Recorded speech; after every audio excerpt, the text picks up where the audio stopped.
when when the community of the world is trying to sort of integrate them or merge them or kind of force them together to make them work with each other. Um, I think we have to really think hard about that.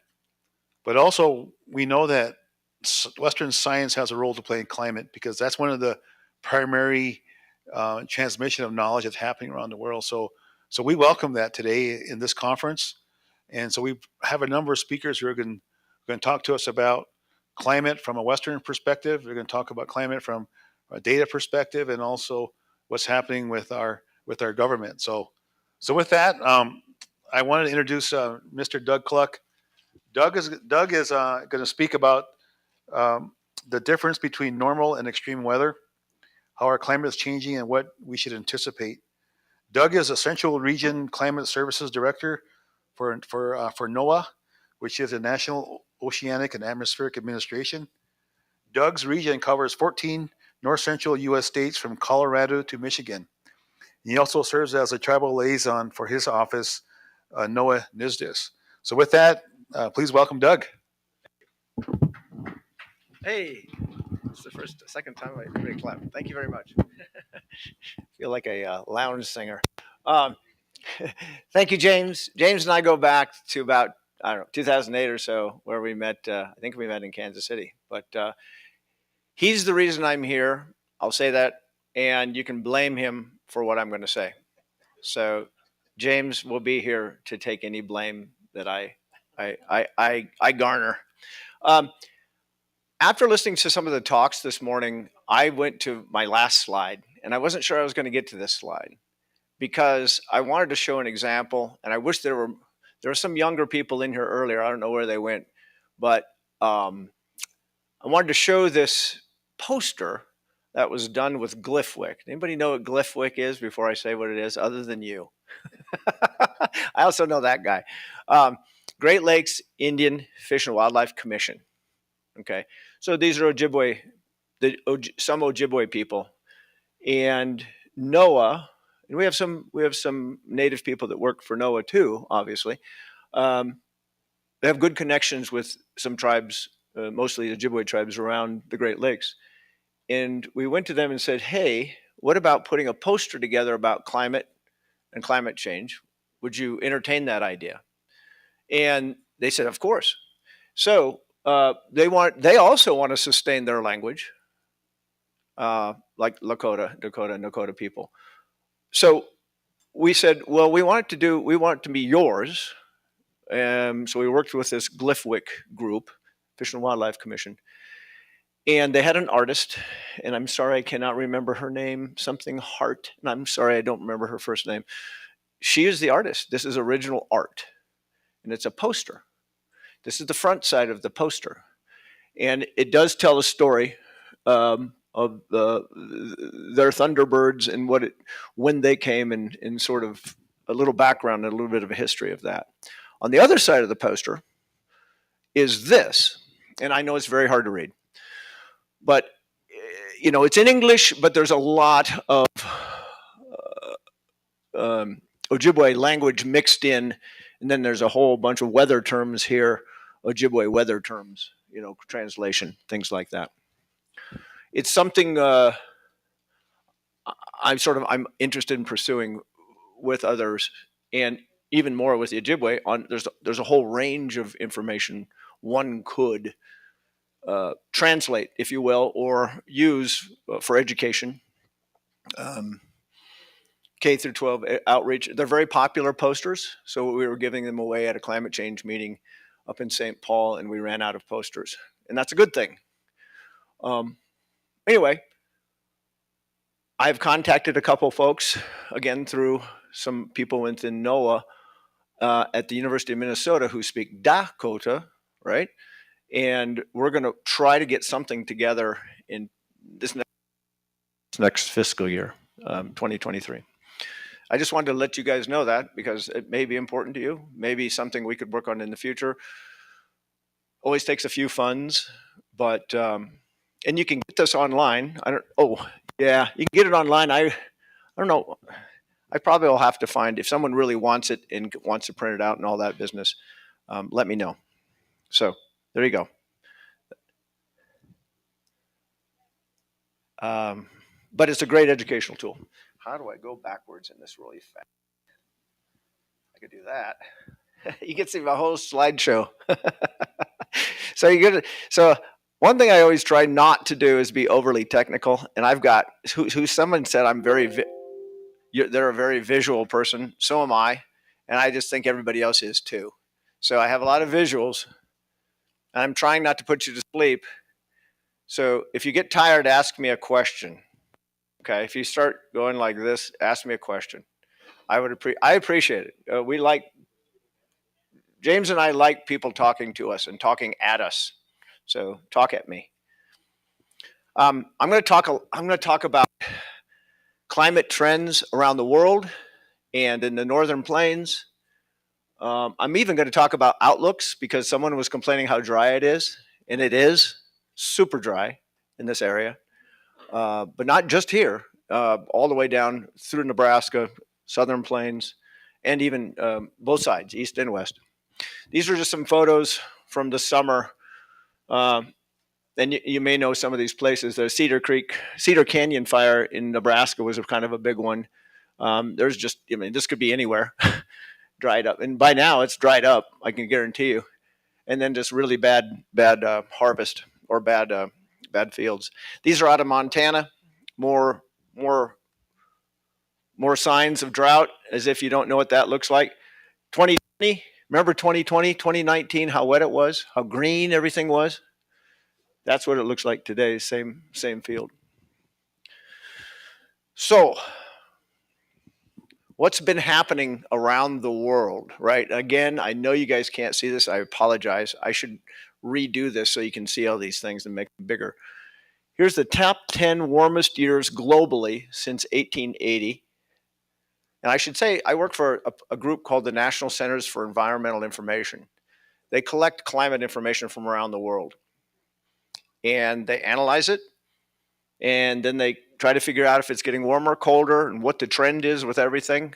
Not just temperature, but precipitation and all kinds of information. So there's a storehouse, if you will, of data.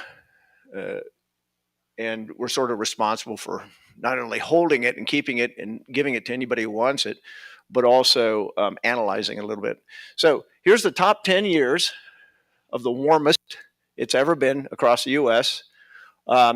If you could read this, you would see that 2016 in the world was the warmest, 2020 was the second, 2019 was the third, 2015, 2017, 2021, 2018, 2014, 2010, 2013, and 2005. Is there a trend there? Yeah, it's all since 2005, the top 10 years. This year, and I don't know if I have it right here. Yeah, this year will likely be a top 10 year as well. 2022 will also be another top 10 year. Yay, top 10, right? No, that's not good.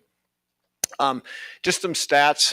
It's the 2021 was the warmest year on record, fourth warmest year on record for the U.S. Sixth overall in the world. 2005 to 2021 was had the top 10 warmest years globally since records began. Global. I know we're pretty far away from the ocean here, but guess what? It has a big impact on us. And the heat of the ocean is warming up. The oceans are expanding because of that heat. Sea level rise is occurring. Glaciers melt, all that kind of stuff.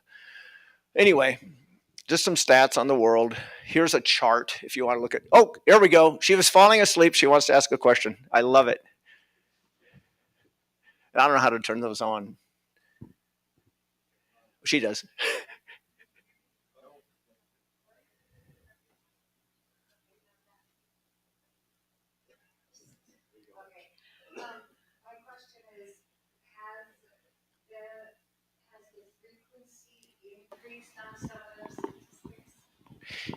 The frequency on, yes. So the frequency. Well, here's the way to look at that is to say that more record warm temperatures are occurring now than cold temperatures, and it's been that way for the last 50 years or so. So when you hear about a record high somewhere, or really warm temperatures somewhere, it's not offset equally by a bunch of record cold temperatures. They still occur, by the way. You can still get cold. Remember, what was it, 2 years ago? We had that huge Arctic outbreak, went all the way down to Texas. That was freaking cold down there. Yeah. So we set a bunch of records back then.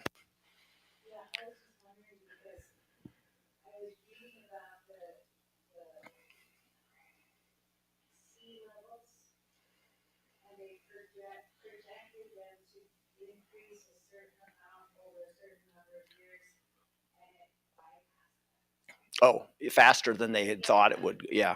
Right.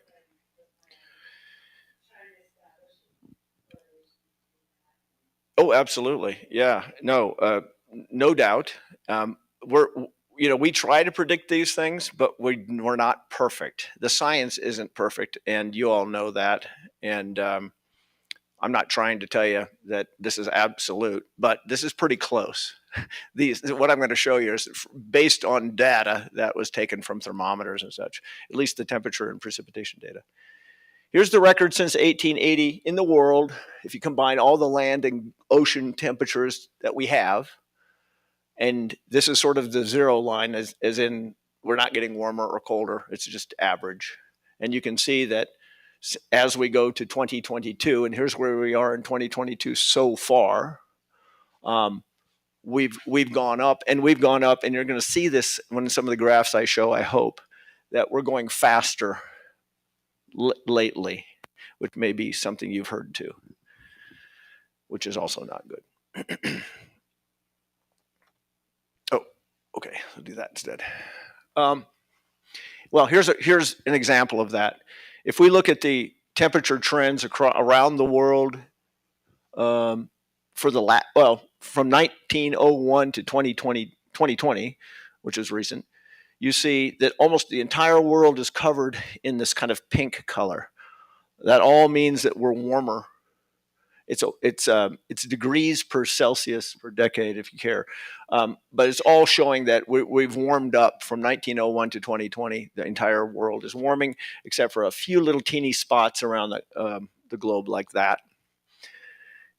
This is taking the same information, but only from 91 to 2020.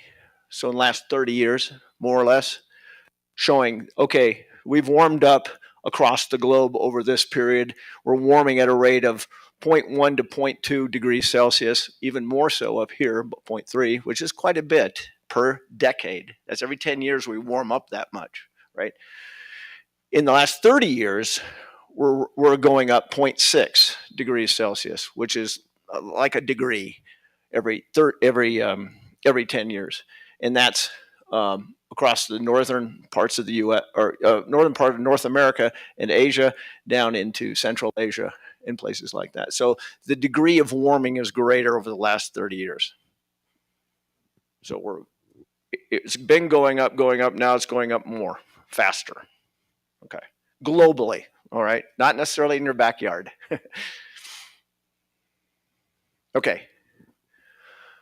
This is this year so far, 2022.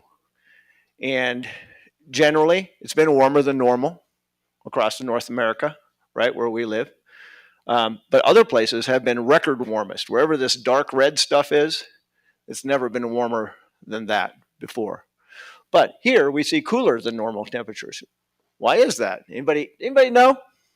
There is a phenomena going on in the Pacific, and it goes back and forth. Shh, you can't say this. Anybody want to guess? It's a Spanish term. El Nino, but La Nina. It's the opposite of El Nino. La Nina is happening, which means cooler than normal Pacific Ocean temperatures. And we've had it for 3 years in a row, and some people will say that's why we're having drought this is our third year going into drought in our backyards here. You can blame La Nina. And then I have this question posed over there. So what? So what if we have these phenomena? So what if the thing we need to think about is, even if we don't have, there's things we call cascading events. So things that happen elsewhere, right?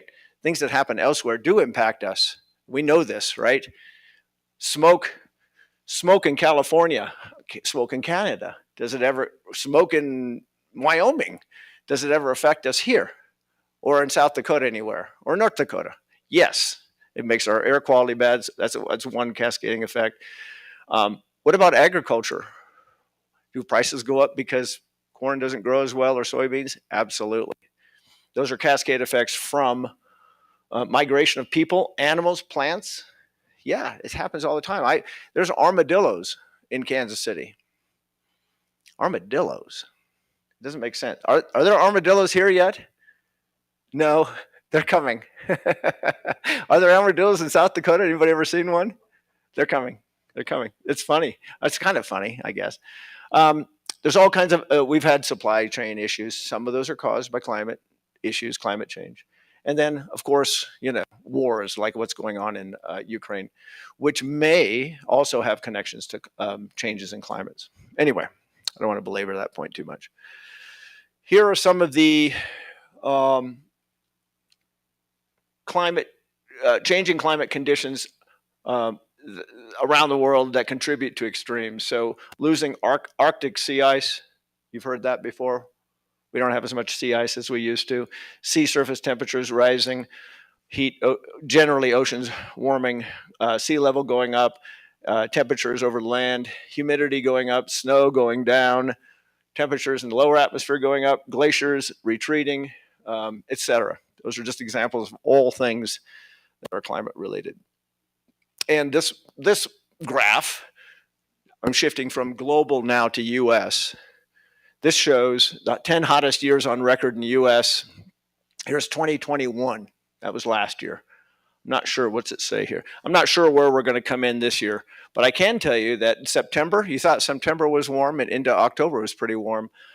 It's its fifth warmest. And North America had its warmest September of all time in 2022. Interesting, huh? And if you look at all these dates, there's some interesting ones here. I'm not sure if anybody was born or alive in 1934. I don't want to ask, but I'll just say that was that. Remember the Depression? James was here, right? Do you remember James? 1934? No, you don't remember. You were little.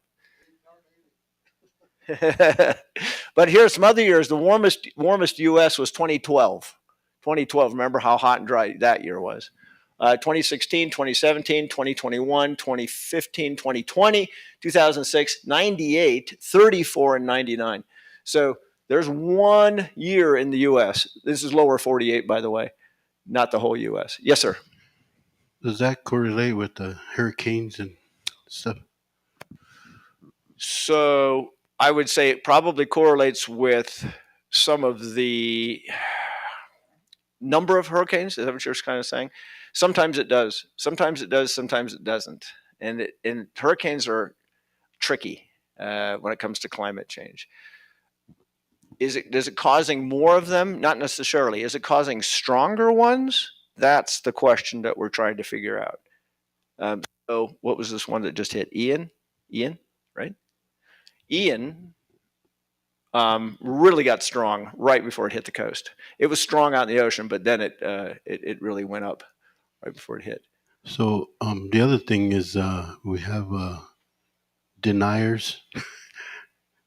They said that I keep saying the Earth is warming up, and then you have those that are saying, yeah, but it's going to rain, extreme rain or snow. I'm going to get to the extreme rain in a little bit, but we're still going to have cold. We're still going to have winter, just like we have summer. But we're going to start seeing the seasons get longer. The warm season become a little longer. Already in agriculture, they're growing things in places that they haven't been able to in the past because the growing season has increased. Okay, and if you look at animals, you look at bugs, and even plants, they're shifting. And people with hay fever, is your season longer than it used to be?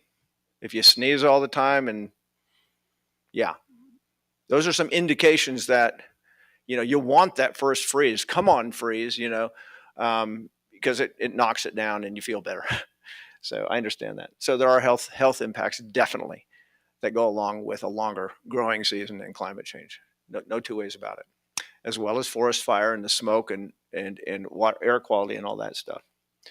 I'm going to skip the $1 million disaster stuff because they're going to get to that later. Okay. This is a graph, and I know these graphs are boring, but this is the annual maximum temperature trend in the northern Great Plains and Rockies. So this is Nebraska, Dakotas, Montana, and Wyoming, all lumped together. And what we see here is that every decade we're going up about 0.2 of a degree, but every decade. Yes, so you have to think about every 10 years we're going up. So if you get 50 years together, that's 1 degree, blah, blah, blah, et cetera.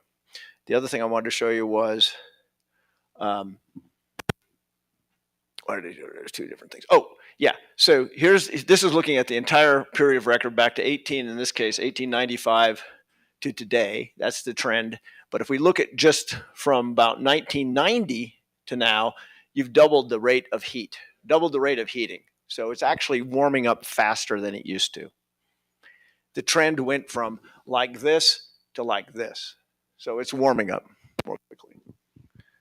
Oh, I also want to make a sales pitch for this website. I know you can't read this. It's called Climate at a Glance. If anybody really wants to look at their backyard, okay, go to Google and type in Climate at a Glance. Climate at a Glance. You can actually pick out not every city, okay? So there's only a few cities in each state, but you'll get something close to you. But you can pick a county. You can pick something we call a climate division. You can pick your state. You can pick a region like this, U.S. and global. And you can play for, if you're a climatologist like me, you can do this for hours. It's fun. But for you may really want to know what your rate of heating, cooling, and precipitation. And there's a few other variables you can look at too. What's going on with rain in your backyard as well. Okay. Speaking of rain, we just computed, let's see if I got this right. Yep.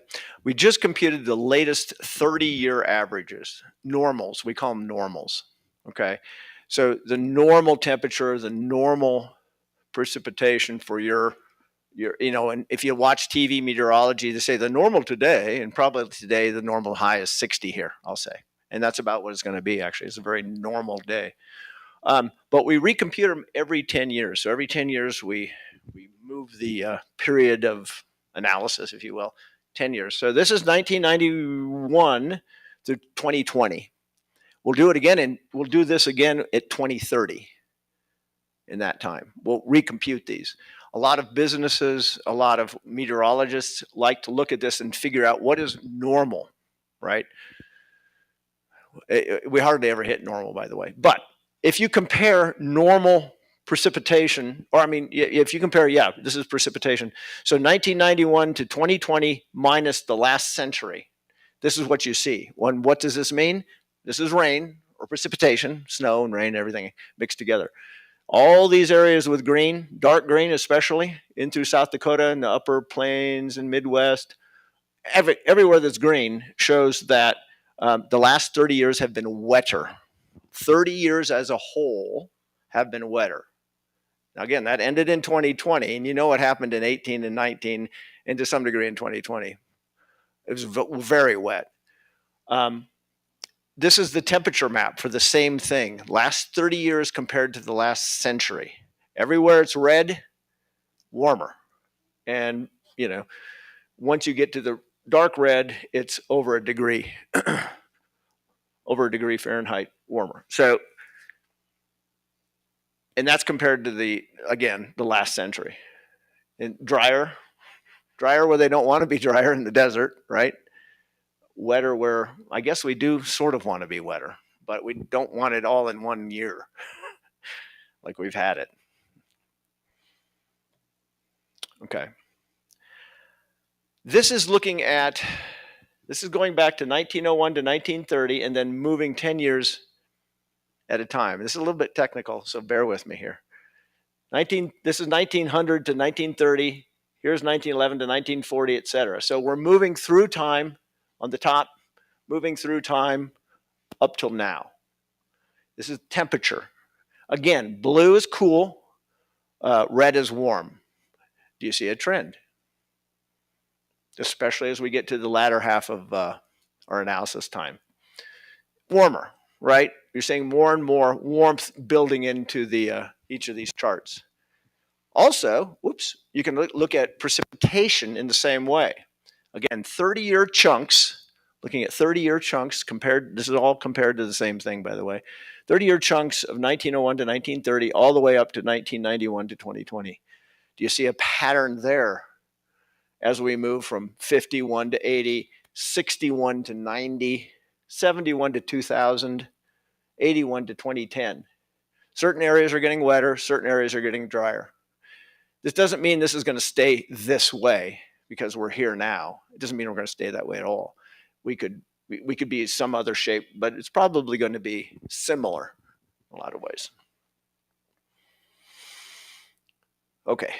I guess the only thing I really wanted to show here was this map that shows trends in flood magnitude. Floods are getting worse, especially in the Red River Valley. The magnitude of the floods are getting higher. Some along the Missouri here and some of the other sort of Midwestern areas. I don't have a lot out here in the high plains, but we do know that stream flows, average runoffs are decreasing with time. We also know when it rains, it pours, and this doesn't show it very well, but we're seeing more extreme rainfall. When it does rain, it rains very, very heavy. And I'll get to more of that in a few minutes. Okay, here's where I took individual cities. This is Sioux Falls. And I'll show you some other cities in just a moment, but they're all the same. They're all the same in the fact that I'm graphed the same thing. And I hope I promise this is the last graph I show you, but I bet it's not true. Okay, so here's Sioux Falls, 1948 to now. This is their trend line in terms of precipitation, how much rain they get. Do you think it's getting warmer? You think it's getting wetter or drier in Sioux Falls since 1948? What would be your guess? Up or down? Up. Yeah, that's what the line shows. And if you looked at how many inches that is, that's 75 hundredths of an inch, 3/4 of an inch per decade wetter. That's a lot more water.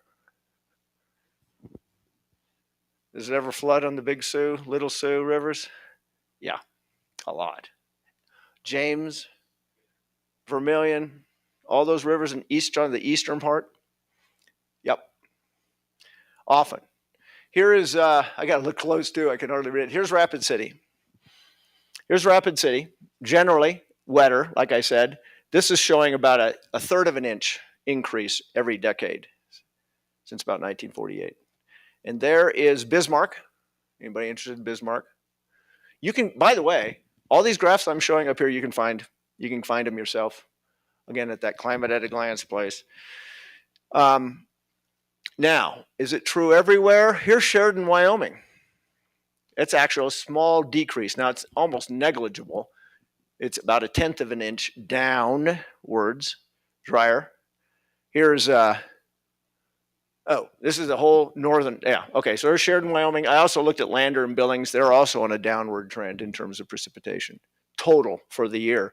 This is the whole northern Rockies area and plains. So that's those states I mentioned before, all mostly showing an increase over that entire area. But that may not be specific enough for your need. You may need to go look at a city or a county that you're more interested in looking at. Yes, it does work. You got to push it and it turns red, I think. Yeah. So why do you think that other areas are increasing? I'm going to talk a little bit about it in a minute, but generally, when you warm up the air, and all indications are that it's warming. When you warm up the air, you can evaporate a lot more moisture. You can hold in the air a lot more moisture. Okay, the Gulf of Mexico is getting a lot warmer, or is getting warmer too, where the hurricanes are, and that air is basically where most of the moisture that falls comes from here, believe it or not. and everywhere in the plains. So if the air is warmer, it can hold more moisture. When you do get a cold front or some storm system that comes through and you start wringing that out, you're going to get more moisture. It's easier to see the further east you go, that climb, if you will, that increase in precipitation. But it's basically because air is warmer, it can hold more moisture. That's why you see that incline or increase. Right. It's a great question. In some places like the Southwest U.S., there's two answers to that. One is they're seeing less rainfall because of more, I'm guessing because of more high pressure and less systems moving through. So it's basically becoming even more of a desert climate than it was in the past. The other reason we have drought is that you can actually have increasing rain and have and more drought. It sounds wrong, but what I just said was you can have more evaporation, more evapotranspiration. So if it warms up enough, you need a lot more rain just to break even, if you will. Does that make sense? Oh, we got another question. I like these controversial questions because they're hard for me to answer sometimes. And I don't know everything. I guess mine is kind of off that, but so how does NOAA contribute to the national drought assessment? Yeah. Because I mean, all this, you know, you're talking about evaporation contributing to drought. We have counties in South Dakota that are surrounded by other areas that are in drought designation by the federal government and by the state, but like all the reservations, Yeah. for instance. I'm glad you brought that up. Yeah, because they aren't, you know, the reservation counties like Todd County is not a drought designation, but all the counties around it are. And you know, how is that possible that only the reservations don't have a drought? Yeah, it shouldn't be that way, right? If you're just as dry as they are. So here's the thing about rain. Yeah, because we are dry. You know, I have pictures of cracks in the ground throughout the reservation. That's how dry it is. I mean, they're not little cracks either. Understand. There are several ways to communicate that to those drought monitors directly. Yes. Do you want to know what they are? All right. Is Laura here yet? Okay. So Laura Edwards is your state climatologist for South Dakota. She helps and she used to be a drought monitor author. She's not anymore, but she used to make those maps when she had a different job. Anyway, Laura Edwards is a great person to communicate with, and she does not get enough information from tribal areas, period. So whether we need more rain gauges or more people sending in pictures, and there is a place to even do that. It's called CMOR. Help me, CMOR. CMOR is another thing you might want to try typing in, or CMOR drought, because you can go on there, put your pictures on there, and say it's damn dry, and we think it should be a designation D2 or whatever, if you know what that means. D2 is D0 to D4, is D4 being absolutely the worst. Does that make sense? Yeah, it does. But I mean, so actually, I looked at that website, and according to part of that, to be contributing to the drought monitor, you have to qualify. Talk to Laura when she gets here. She's going to talk to, you're going to be here tomorrow morning? Please. She's your contact in South Dakota. She'll tell you everything you need to do and get you set up, and anybody else in this room, unless you're from North Dakota. No, if you're from North Dakota or any other state, there's ways to get you signed up and be a contributor to that. And there is a need for more tribal voices when it comes to drought. Sir. Oh. Here. You want to borrow this one? Doug, it's me. Oh, it's you. Who's this man? Excuse me.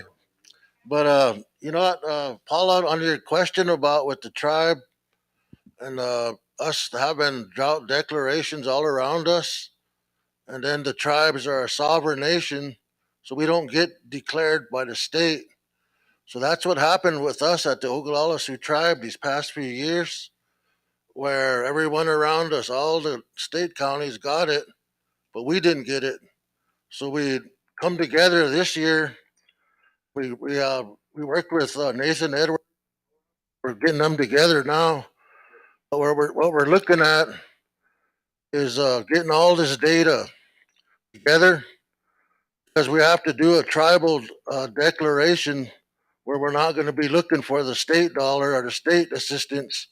It's going to be tribal, sovereign, nation to nation. One thing we learned is each federal agency has a different criteria for drought declaration. You got the USDA over here with theirs, FEMA with theirs, different agencies. So what we're working on in Pine Ridge is getting a group together to bring on all the federal agencies. We already had one meeting a couple weeks ago with President Killer, and we invited the federal agencies and then our tribal programs that work with drought. And that was one thing that we had we had to look at, was the criteria needed for drought declarations.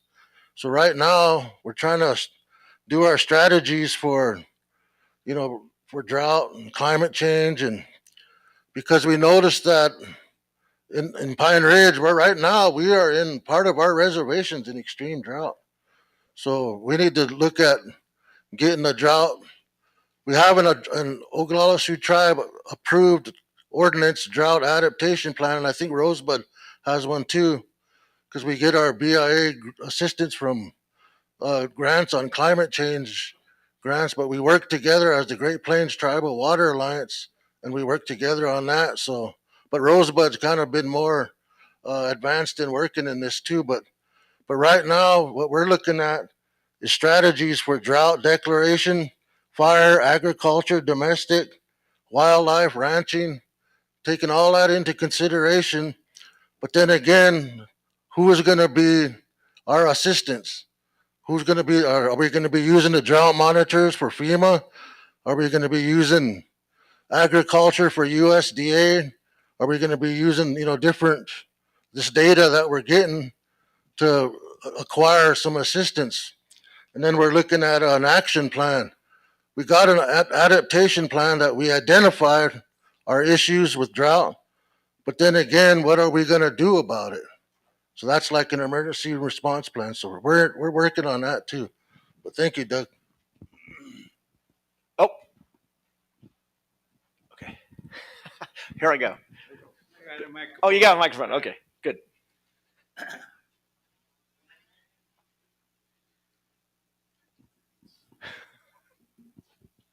Okay, ready? Yeah, go. Sorry. Okay, what about the prophecies? Can you talk about the prophecies? I do not feel comfortable talking about your prophecies. I do not. The prophecy, the 21st century prophecies are saying Alaska, thousands of years and years, the icebergs are right there. It's Nimini. Gradually, it's all thaw out. And I think you mentioned 30 inches or something like that. The Pacific Ocean right now, last time I know, was like 18 inches. Water is rising right now. And I think you mentioned 30 inches or something like that. No matter where we go and no matter what, there's nothing safe here in the climate change. Nothing. We can't go nowhere. We can't go after water. We can't go no food. Everything's going to be dry. So what we're going to do? Is anybody can answer that? The climate changes. When that happened, 30 inches of water rising. The water rising all the way back to the Colorado, Denver, Colorado. Water will be pushing all the way up here. So if we want to go see the ocean, we go Denver right there. And the prophecy is saying that China, a small country, the country will be diminished. It'll be nothing. It'll be all water. And yet over here we want water. We want water, and yet it's coming from on the other side. We got a problem. Who can we go? What can we do? The Wakantunga is the number one. Thank you. Thank you. My good friend James has told me I have 2 minutes, so I'm going to go faster. And okay, 10. Already talked about heavy rainfall. It's happening more often. You talk about 1 in 100-year floods, or 100-year rainfall and flood, for that matter. Yes, there's evidence saying it's happening more often. More rain's falling. When it rains, it pours. Again, I'm reiterating that. Yes, sir. I forgot something. Go ahead. The world like that, the round, half of the world, extreming it hot, and it's going to frigid cold. So which one? Us are over that way. One of them's going to be frigid cold, and one's going to be extremely hot. And thank you. Thank you. Here's some pictures of extremes that happened before. There's the Onawa. Everybody know where Onawa, Iowa is, in the Omaha tribe. There's their casino back in 2011. This is up the road in Crow Reservation. I think this is Rapid City somewhere. Someone sent me that picture. Colorado. What's it called down there? Anyway, this is somewhere in the plains. There's the famous falls, and there's another drought. All of those are extreme events.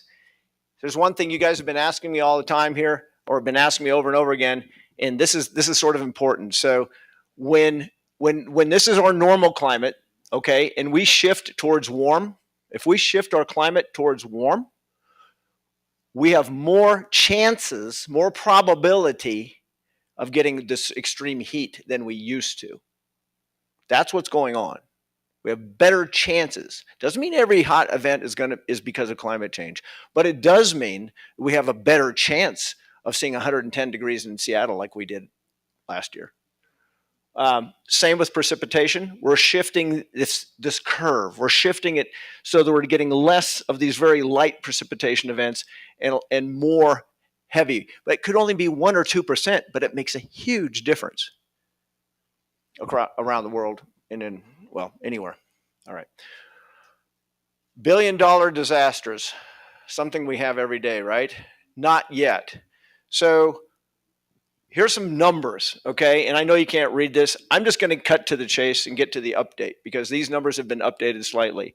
The U.S. has sustained 338 separate weather and climate disasters since 1980. Now, 1980, I was alive. It doesn't seem like that long ago, does it? Well, it was. But anyway, 338. Damage and costs reached over $1 billion, and this is inflation adjusted. Total direct costs exceeded $2.295 trillion. All that adds up to almost $2.3 trillion. Trillion. We're not talking billions. We're definitely not talking millions, right? All right, I'm going to move on. Sorry, this is 2022 so far. Those are all events that have happened this year that qualify as $1 billion+ disasters. There's Ian right there. That's as of the end of September. Moving on, there is the 1980 on this side to this year, to 2022. The colors mean the type of disaster. The colors mean type of disaster. the height means the number. And these lines, I'm not going to go into it, but that's the billions of dollars in costs. That's a chart of billion-dollar disasters since 1980 across the U.S. and U.S. alone. Okay. Where does it cost the most to live? If you want $1 billion disaster, move to Louisiana or Texas or Florida. If you take state, what do they say? Percent of state GDP, gross domestic product, into account. In other words, sort of like an economic angle. Louisiana's worst, but guess what, Dakotas?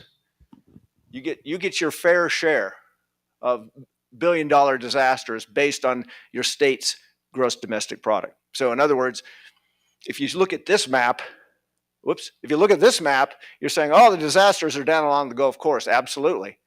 But if you look at this in terms of the cost to your state, it's a little bit more up here. All right. Just looking at Montana, Nebraska, North Dakota, South Dakota, and Wyoming combined, this is your chart. 1980 to now. Each of these colors mean different things. So green is severe storms. That's more weather related. It's not necessarily climate. It can be, but it's not necessarily. You don't get any tropical cyclones, sorry. Freeze events, flood events. Flood events are dark blue. Winter storms are purple. Wildfires, you're seeing more wildfires showing up. You're seeing more drought showing up and severe weather showing up as we move into the future. Or not the future, and closer to now. These are realized. This is when they occur. These are all the months. The 12 months, not the 13. January through December. June is the most disastrous month. Again, we're talking about those states I mentioned earlier, sort of the north central part of the U.S. This is when you might see the most likelihood of having a severe event. And again, the colors are coded by type. So drought, and it makes sense. I mean, as you move into the summer, drought becomes more of an issue, right? Wildfires, orange, become more of an issue as you move into later parts of the year. That's when you tend to see them more often. I did not mention all of this is online. Anybody can go look it up. I didn't make this stuff up. Someone else did, but no. No one made it up. It's what it is. It's online. This is looking at frequency. When are you going to have the most of these billion-dollar disasters? Again, you can find this online. It looks like June and July, to some degree, and even August, 1 to 2 are sometimes likely, especially in June. But that's usually severe weather. If you want to look at counties, and I know we've got counties in here that we can pull out and look at very closely, but if you want to look at counties and disasters and kind of judge your risk, there's a tool out there to do that. There's also another one I'm going to talk about in a minute to look at social vulnerability. Now, this gets beyond a lot of what I know about, but I know this tool is online and people should play with it. I've only played with it a little bit. It's all part of the same web page, but you can actually click down all the way down to your county, and I'm going to show you an example of them. This is Pennington County. Is that correct? Good. I got it right. Here's Pennington County. Darn it, you guys can't see this. This is the risk and vulnerability for Pennington County, and it goes down and it goes through all these percentages of Pennington County compared to South Dakota, Pennington County compared to the U.S., Pennington County future risk, agricultural damage, mortality, energy expenditures, blah, blah, blah, blah, blah. And then it also looks at socioeconomic vulnerabilities. Again, this is not my strength, but what I'll say is some of those things are living below poverty level. There's census data for all this stuff, right? It's in here. It's in here. And it sort of puts things in perspective at a county level. Right, so you can actually click on this map and out comes that, if you know where to click. Okay, sorry. There's the social vulnerability one for severe storms. What county lights up the most? I believe it's Dallas County is the brightest county. That's not good. So if a tornado goes through Dallas County, it's bad news, right? And they're in Tornado Alley. So anyway. Okay, can you read that a little better? A little bit better. These are some of the other categories you can go in and click on, and you can get maps for it. So you can get maps for below, like I said, below poverty, income, no high school diploma, 65 and older, under 18, disabled populations, blah, blah, blah, blah, blah, blah. Future risk, as I mentioned before, I need to spend a lot more time on this before I feel comfortable with it. But I want you to know it's out there. The other thing the Biden administration, with NOAA and FEMA and a few other federal agencies, just put out was this CMRA tool. You can actually go and pull up what areas of the U.S. are under drought. This says people experiencing drought, 134,442,497 people, down to the 7 people. Wildfires, you can look at inland flooding, and there's a few other categories. I couldn't put it all here. When you click on wildfire, maybe I have it actually. I do. When you click on wildfire, it actually shows where the wildfires are or have been recently, and you can see what's going on out there. I picked on Cheyenne River a little bit here, so sorry about that, but I did. This same tool, CMRA, you can actually go in and look at projections based on climate, and this is going to be something Imtiaz is going to talk about tomorrow, is climate projections. So I don't want to get too much into this other than to show you that by the late century, 2070 to 2100, the number of days over with a maximum temperature of over 100 degrees in Cheyenne River will be 20. There'll be 20 days at least at the average. That'll be the average. I mean, some years might have 30, some years might have 10, right? But can you imagine that many days over 100? That's almost like living in Dallas or something like that. It's the end of the century, though. But you can change that to mid-century. You can also change it to a couple different. That's lower emissions. That's if we kind of curb our emissions, our greenhouse gases into the atmosphere. There's 2 emission scenarios on here. Are these predictions? Are you going to ask me if they're predictions? They are. We call them scenarios. We're really careful not to call them a prediction. We say, well, if we continue with greenhouse gases in this way, this is what the models are saying are going to happen in these different places. You can pick tribal land. You can pick county. You can pick tract. Again, another tool I've not played with enough, but I wanted you guys to know is in existence, and you may be able to use it for applying for disaster grants and things like that, or building a disaster plan. Again, same tool. Where am I now? I'm up in Sisseton, right? The Sisseton area. And we're looking at annual days with a maximum temperature over 100 degrees again, based on, and then here's a chart looking at early in the century, that's this century, and middle of our century and late century, what the likelihood of 100 plus degree days. But there's all kinds of categories. You're going to cut me off here, aren't you? I haven't even gotten to your forecast. Do you want to do the forecast? Anybody care about what's going to happen in the drought? Can I do it or not? Am I out of time? All right. The drought, how long has this been going on? Okay, so I can't describe every chart because I won't have time. But I'll just say, since 2020, this is basically 2 years, exactly 2 years. The percent of normal precipitation during 2 years, October to October, since 2020, wherever you see yellow to red has been drier than normal. Wow. Wherever you see green has been wetter than normal during that 2-year period. Okay, hopefully you all can see the map on here. Here's Pennington County. Here's where we are. These red areas mean that they have had they've had 50 to 70% of their normal precipitation over the last 2 years. There are the young people. Gosh, I missed you. I did. Darn it. I wish you were here earlier. Anyway, here's the year to date. I won't go into that. Here's the summer. This is what our summer looked like in terms of precipitation and percent of normal. Very wet down here in the southwest because they had a big monsoon, but very, very dry through the center part, especially Nebraska, Kansas, those places.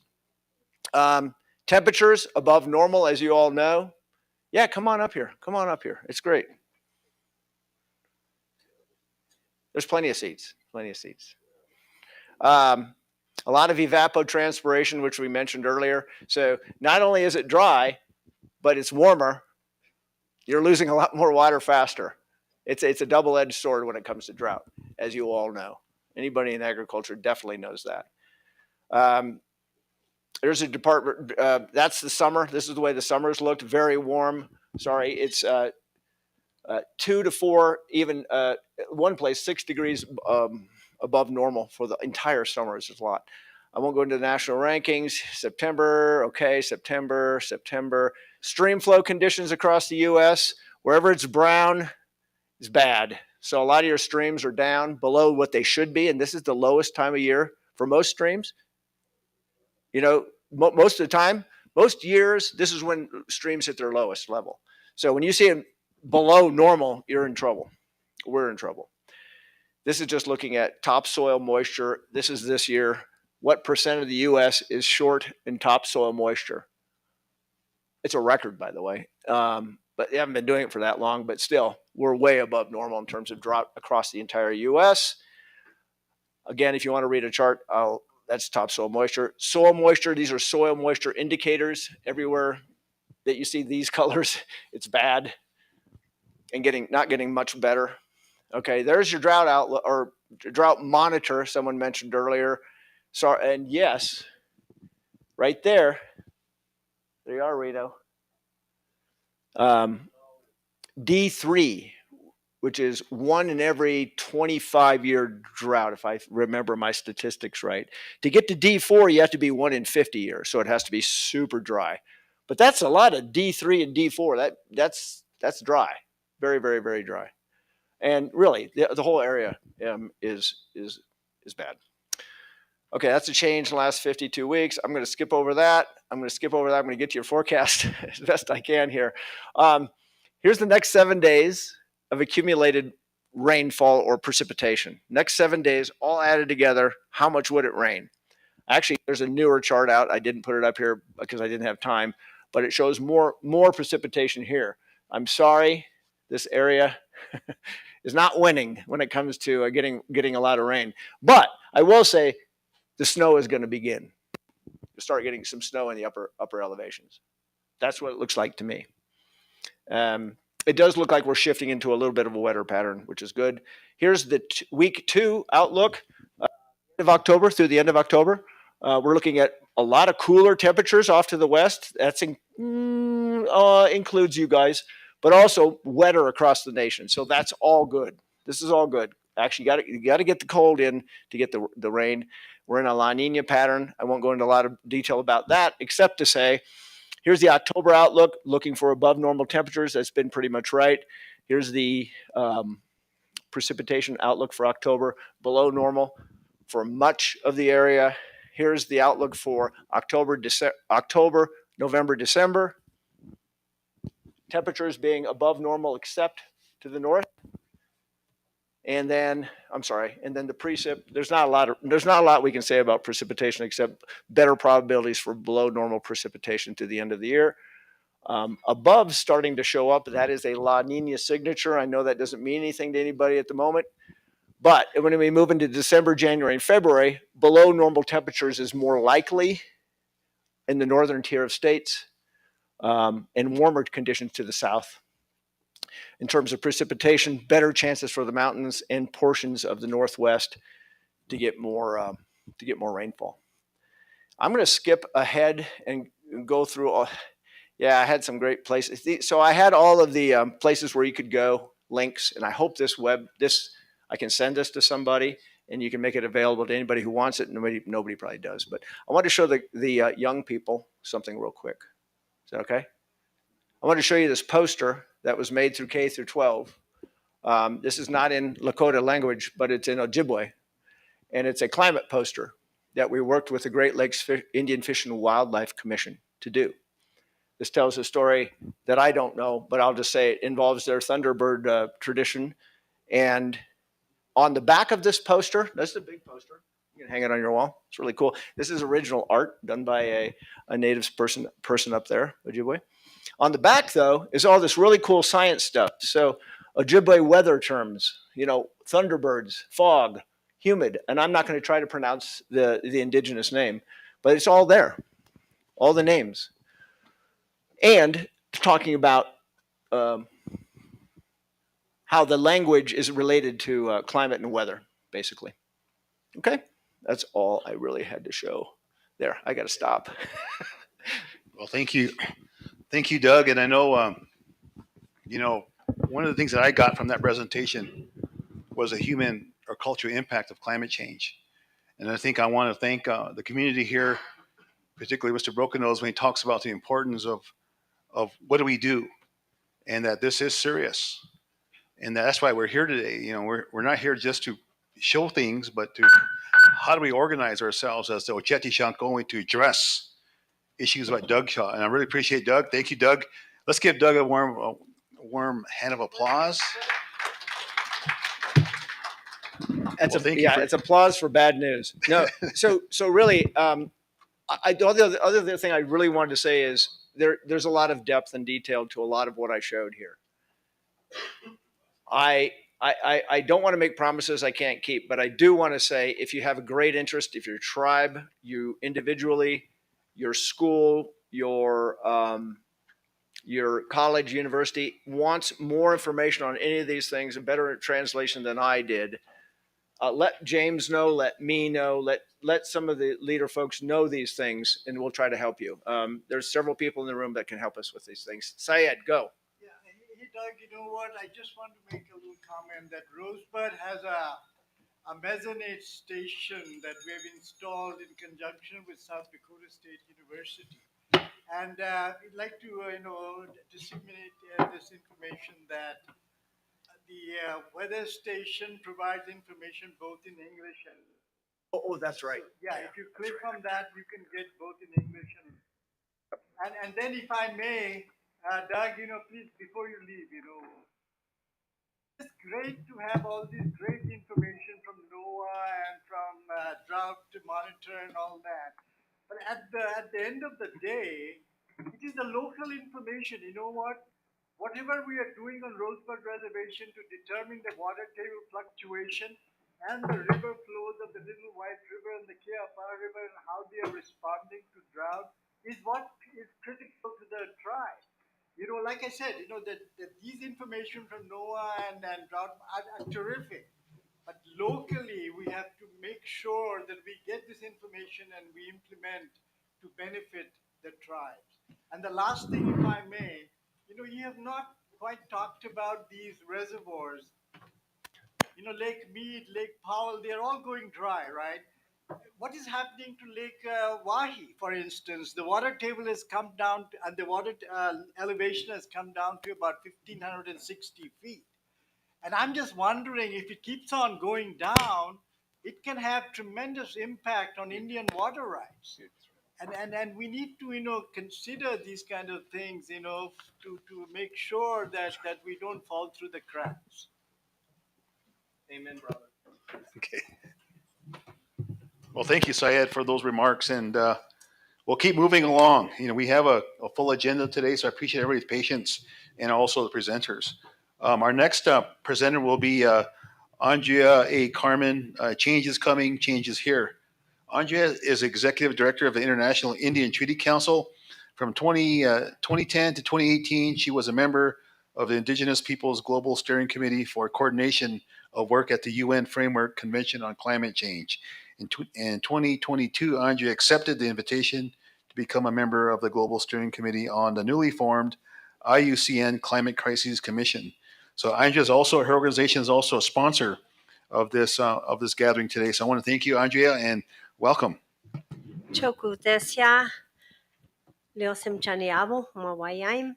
Respectful greetings to you, my relatives, and it's very good again to be in Oceti Sakowin Treaty Nation territory. Our Yaqui Nation is in what's called nowadays, southern Arizona, United States, and northern Sonora, Mexico. We are the only indigenous nation in Mexico to have a treaty with the government of Mexico, because we were at war, active physical war, until 1939. And that's how we achieved our treaty, based on water and land rights. But I want to talk, as somebody raised before, about some of the solutions that we need to start to undertake, because I think that's what we're here for. But we can't implement the solutions until we understand the problem that we're faced in. And we saw some charts about what's going to happen next year, what happened last year, what's going to happen next week. But as Indigenous peoples and nations, we think according to the 7 generations.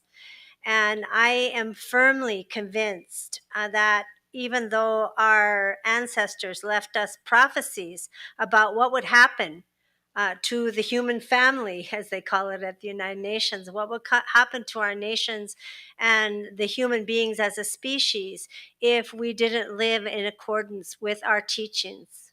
If we didn't live in accordance with respect for our natural world surroundings, Mother Earth, as we call her, Malabuana and Yaki, our Mother Earth, what would happen to us? They left us the prophecies about what was going to happen, but I'm firmly convinced that they also left us the solutions if we look to those teachings and how we can apply them now. Whether we're working in our own community gardens or taking care of our buffalo and animals, or we're working at the United Nations, it's really the same struggle, just carried out in different places. So I just wanted to start to talk about, I'm from planting people. We are traditional farmers. We're also hunters and fishers and gatherers. I think all Indigenous peoples maybe have one area that they mainly rely on for our traditional food systems, but we are diversified people, and we always had backup and a range of things that we do, but we're mainly planting people. And this is just an example of a traditional corn altar. Corn is a staple for us. It is sacred. Many Indigenous peoples also have their creation stories that the Creator actually made them out of corn. So when we say corn peoples, it's more than just what we eat. This is a Navajo or Dene corn altar. And you can see yourself the 4 sacred colors that you use also to represent the 4 directions are the 4 sacred colors of the corn. And this is the same sacred colors of the corn that they use in Guatemala and southern Mexico, the black, the white, the yellow, and the red. And it represents the spiritual basis of our food systems, not just corn food systems, but all food systems. But also it represents our indigenous science. Our Yaqui people, and I know yours as well, it was referred to earlier when our spiritual leaders spoke, knew from the phases of the moon, from the insects, not just what the weather would be like next week or next month, but what it would be like next year. So they knew what colors of corn to plant. We know even to this day, this year, looking at the eclipse of the moon that happened a few months ago, that it was going to be a wet year, that our scientist friend showed the strong rainfall we had in the Southwest. Well, our indigenous scientists knew that too, so they knew what kind of seeds to plant for this rainy season we were going to have coming up. But this also represents our rights. Without our rights to land, without our rights to water and resources, without our ability to keep our traditional seeds and our animals strong and with integrity of their original biodiversity, they call it, we can't exercise these rights that are affirmed in our nation-to-nation treaty rights as well. So I just wanted to start with this picture to show how we think about our food systems, our knowledge systems, our indigenous science, and our rights, and how all these things have to come together if we're talking about trying to find solutions to what we're facing here, the crisis that we're facing. This is just a picture of the staple of one of your food systems that also has that same spiritual basis and spiritual meaning for your peoples, your responsibility as well as your rights. That is key to your survival. And we have other people here who are going to talk about the role of the restoration of the buffalo in adaptation to climate change and survival of your nations. So I just wanted to give honor to um, Tatanka here. Just a word about the International Indian Treaty Council, and probably many of you already know this. Some of you maybe were there in 1974 on the Standing Rock Reservation when the IITC was formed as a mechanism, as a channel for the voices of Indigenous nations, especially treaty nations, but all Indigenous nations, to the United Nations, to the family of nations, because, and the reason was, because there was no justice, there was no redress within the colonial systems of the settler governments. Not just the United States, but there were representatives there all the way to South America, to Canada, and it was the same story for everyone. There is no justice for us within the systems of the colonial nations. So the elders that formed the International Indian Treaty Council gave instructions to the young ones to go and get a seat as nations at the United Nations. And very important in the founding documents, the Declaration of Continuing Independence, it says, in the course of these human events, we call upon the people of the world to support this struggle for our sovereign rights and our treaty rights. Treaties between sovereign nations explicitly entail agreements which represent the supreme law of the land, of course, a quote from the US Constitution, binding each party to an inviolate international relationship. And that's what we carry to this day as IITC to the United Nations. IITC was the first Indigenous organization to get what's called consultative status with the UN Economic and Social Council. You'll have to excuse all these long names and acronyms, but that's the United Nations. And that was way back in 1977. And we are now the only Indigenous organization in the whole world globally. And of course, you know, we represent you. You are our members and affiliates. So we're talking about you. That have what's called general consultative status at the United Nations. And our principle, one of our founding principles that we carry to this day, is Indigenous people should speak for and represent themselves before the world community. And I really agree. You know, we are the ones that are the experts about what's happening in our territories, what our rights need to be, you know, what we need to do to take action for this crisis that we had no part of committing, but that we are, you could say, the canary on the mines in the mines for. So, what are we facing? This is the reality. The United Nations estimates today that a million species around the world face extinction.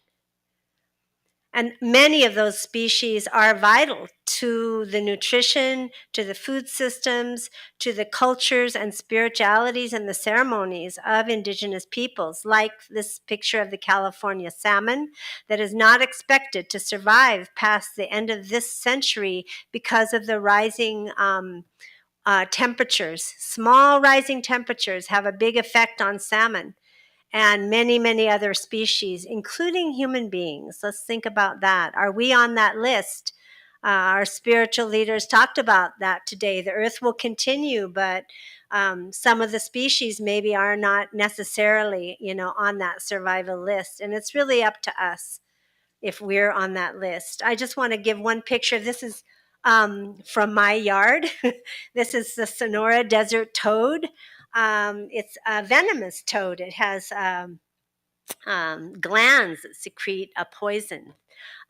It's you know, we're proud of it. Some of our people don't like it very well, but you know, we as farmers, we have a family farm, and when the monsoon rains come in August, July and August, these toads come out and they eat all of the bugs that eat our crops that are ready to be harvested.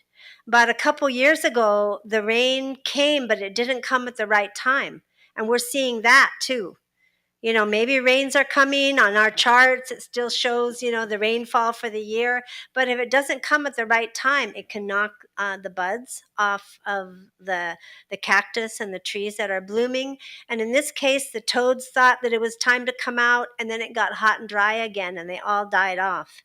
And we haven't really had them return like they used to before, which means we have a lot more bugs that eat our crops. So we have to, as indigenous peoples, we see the whole ecosystem, all of its part, below and above, as you heard this morning. The all of the insects, all of the bugs and toads, and the fish and the grasses, all of it are part of the same system that we're part of.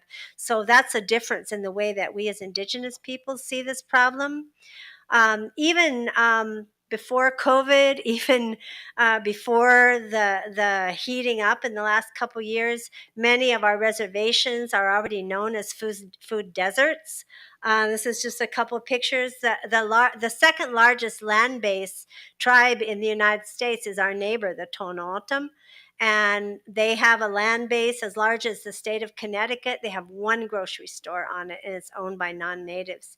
And Ampo, when I was making this slide, told me that here in her reservation, Pine Ridge, is about 800,000 acres, and it has just one grocery store as well that is owned by non-natives. And this is the situation that we find ourselves in regarding our food. All the more necessary to ensure the survival of our food systems.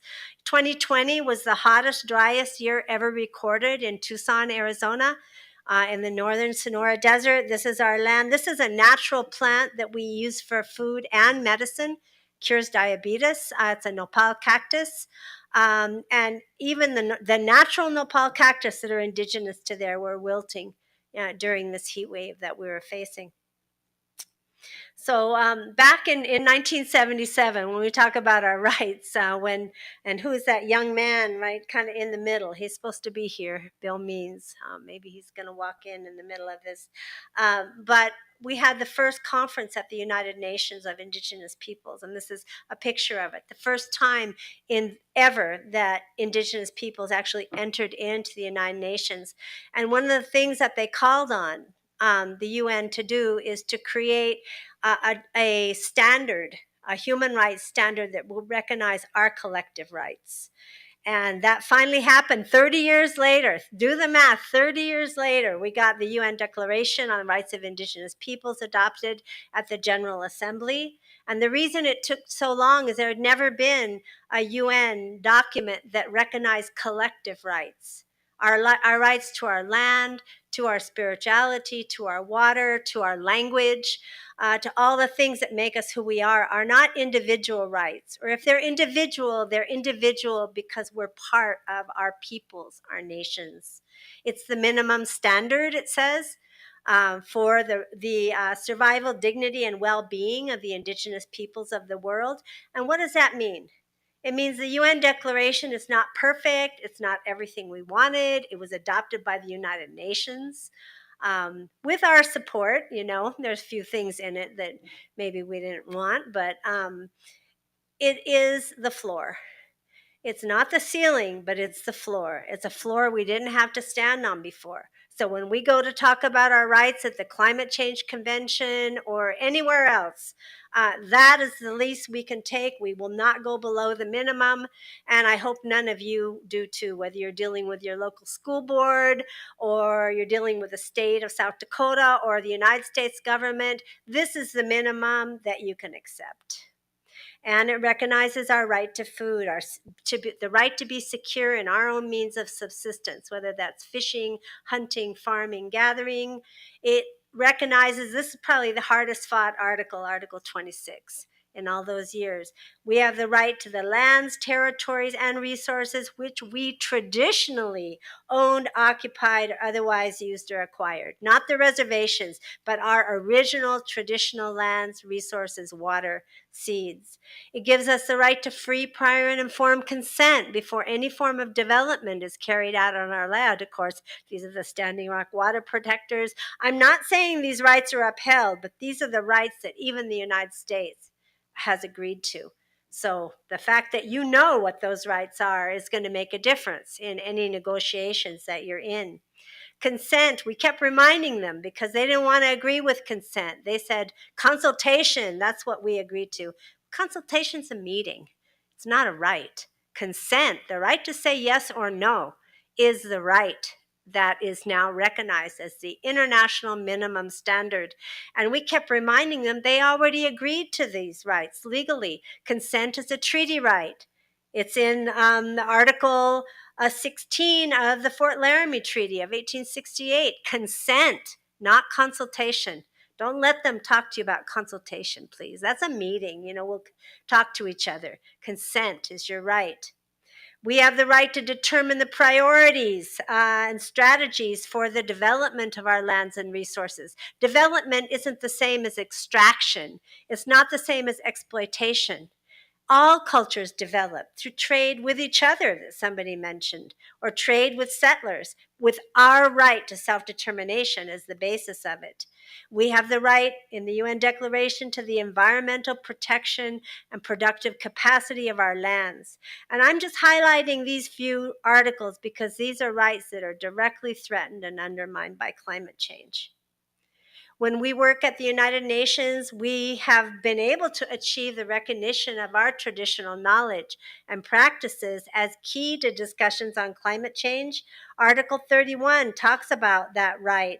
But more important is this picture. This is a picture of a Hopi corn plant, and you can see how long the root is. This plant, this seed, knows how to look for water. And we need to learn and listen to those seeds and those animals that, as we heard before, are already adapting and doing what they need to do to try to survive. We have the right to participate in decision making, which would affect our rights, says Article 18. These are our traditional leaders. We call them coanados, traditional authorities, in our Yaqui pueblos in Sonora, Mexico. We have unbroken traditional government. It's not an elected system. Arizona side, we have a elected IRA government, but on the Mexico side, we still have our traditional government system, and they are making a declaration against the spraying of pesticides in our territories. Now, what are the effects? What are the effects that we're seeing? We've heard about them. We're living them. This is 2019 in Oklahoma, the most powerful tornado ever recorded in the history of the world, the whole world. And I want you to think about it for a minute. The center part of what's known as the United States of North America, where we're sitting right now, is the only land base in the entire world between an Arctic landmass and a tropical ocean, the Caribbean, with not a mountain range in between to block that. And what is the effect? That hotter, wetter air comes together with the Arctic air and creates these tornadoes with increasing frequency. I think a couple years ago was the most tornadoes ever recorded in Oklahoma, where a lot of tribes live as well. And of course, this is Hurricane Maria in Boricain, which is the Indian word for Puerto Rico, Boricain, Taino language, the indigenous peoples of that area. And we've heard about the fires. This is just one of many. Now, I'm going to talk to you a little bit. Before I talk to you about our solutions as Indigenous peoples, I want to talk to you about the fight at the United Nations on climate change. These are two of our demonstrations throughout the years at what's called the United Nations Framework Convention on Climate Change, UNFCCC. Again, sorry for the long words and all the acronyms, but it's good you at least, even if you don't want to go to these places, and there are a lot of Indigenous peoples that are going, especially our young people, very effective there, because you're the ones who are going to suffer the consequences of the decisions that our age of people, whether we're politicians, UN officials, tribal leaders, or organizational activists like me, the decisions and the work that we can get done is going to affect you and your kids more than anybody. So this is us demonstrating and demanding a voice in this process, that our right to participate in decision making be respected, that our traditional knowledge and contributions be respected. And we didn't get anywhere for a long time, I'll tell you that, years and years. And even at the famous COP21 in Paris, where they decided on the Paris Agreement, we as Indigenous peoples were not allowed in the rooms where the countries, called states of the United Nations, the countries were negotiating the Paris Agreement. We were not even allowed to sit there and listen, let alone be part of the discussion. So here we are marching again outside, of the hall in Paris Agreement. That's Chief Bill Erasmus from the Dene Nation. He was my counterpart for the North America representation on this global steering committee for climate change. And he's chanting, "We are peoples, we are peoples." We want that respect. One of the hardest fought negotiations was there in Paris in 2015, when for the first time in history, we were able to get the rights of Indigenous peoples recognized and adopted in an international convention, legally binding convention or treaty, they could call it, on the environment. And it says that acknowledging that climate change is a common concern of humankind, parties, and the parties at these conference of the parties are the countries. They're the parties to the conventions that they we aren't the parties. We're the interlopers, I guess you could say. When taking action to address climate change, will respect, promote, and consider their respective obligations. They have obligations to the rights of Indigenous peoples, right to health, right to women, right to youth, etc. In these agreements. It also recognized Indigenous peoples' traditional knowledge. It established a new platform for exchange of knowledge at the United Nations, with Indigenous peoples' knowledge being considered and looked at. And this is the adoption of what's called the Facilitative Working Group to coordinate this platform. That happened in 2018. After a long series of discussions, we had 4 different those were consultations, means meetings, right, with the countries around the world. And we were concerned because we didn't come up with this language about the platform. And we knew these are not people that know how to share. They aren't about sharing knowledge or sharing anything, really, the governments of the world, the countries. So the question was, shall we do this? Why should we do it? How can it help us? Do we have an obligation to, present what we know? How are we going to take care of our traditional knowledge in this? We're not just about sharing, especially our people. We don't even write down our knowledge for each other, for Yaquis internally. So I came back from one of these discussions and talked to my husband, who's a traditional knowledge holder, spiritual participant, a traditional farmer. And he said, I said, people are worried they're going to patent our knowledge or make a PhD book about it or sell it or. And he said, we don't need to worry about that, because unless they're the ones that can talk to the seeds and listen to the seeds and talk to the plants and listen to the plants, it's not going to work for them. And they are knowing that. That's why they're coming to us. They need us. And they know that now. And if I can give you this message, that's maybe the most important thing. They know they need us. And it's up to us to decide, how we want to participate with that. Another thing about this new facilitative working group at the UN, it's the first time and still the only time within the whole United Nations system where we as Indigenous peoples got to choose our members and sit in an equal basis with the countries. There's 7 Indigenous members selected by the Indigenous peoples in the 7 regions, and there's 7 countries that sit on this body, and we decide equally together. And thank you. The Sichangu Treaty Council was one of those that nominated me, and so I was selected by the North America region of Indigenous peoples to serve for the first 3 years. And this is us, 7 Indigenous peoples, 7 7 country members from all the different regions around the world talking about how Indigenous peoples' knowledge, practices, on the ground activities are going to be supported by this process. And I'll get into saying some examples how they're going to do this. Last year was COP26, this 26th Conference of the Parties was in Scotland. It was in Glasgow, Scotland. And one of the things we gained, and this is a group of youth demonstrating, the youth are very strong in this process. Talk to me if you guys, any of you want to be part of this development. And Chris, who's going to speak next, is going to talk about it because there's going to be, for the first time, a Indigenous Youth Roundtable at the coming up COP, Conference of the Parties, which is going to be in Egypt, of all places, in another month. But we were able to get our rights recognized in a very important part of the Paris rulebook to implement what happened in Paris. And this time, coming up in another month, we're going to talk about establishing a grievance or complaint mechanism for Indigenous peoples whose rights are being violated.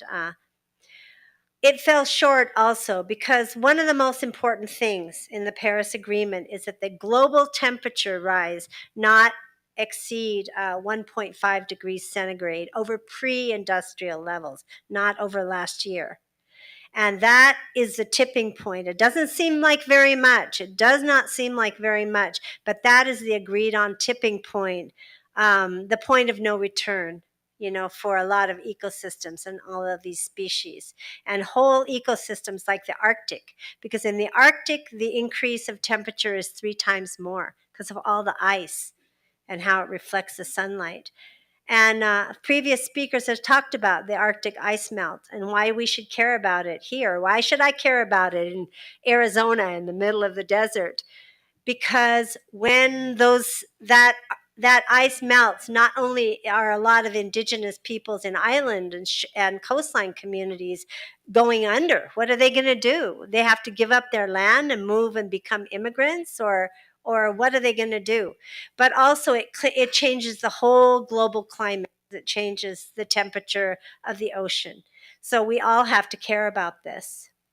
They agreed that they would do phasing down rather than phasing out of coal, which is maybe one of the dirtiest forms of fossil fuel development. And there's no doubt about it. Fossil fuels, whether it's oil, gas, tar sands, coal, is the primary cause of climate change. There's no doubt about it. That's well established. Not a question. I don't know what right-wing politicians say, but there's not a question globally that it's fossil fuels, pipelines, et cetera, that cause. But they did say they would phase it down. It's the first time they've even talked about fossil fuels in these international meetings. A real breakthrough we were able to do, which also affects all of you, is that we, members of this facilitative working group for the platform, were able to get them to officially credential and fund 28 traditional knowledge holders from around the world to meet among themselves, among ourselves. It was the first time we locked the countries out of the discussion. We wanted the knowledge holders to talk among themselves about what they were experiencing and what solutions they were coming up with in their communities, in their peoples, and then present those solutions to the state. So that happened last November in Glasgow, and it was the first time ever that had happened around these discussions. Each region, including North America, picked 4 knowledge holders. We asked them at least to pick 1 woman and 1 youth. I'm happy to say we picked 2 youth and 2 women to go. So we recognize that youth are knowledge holders as well.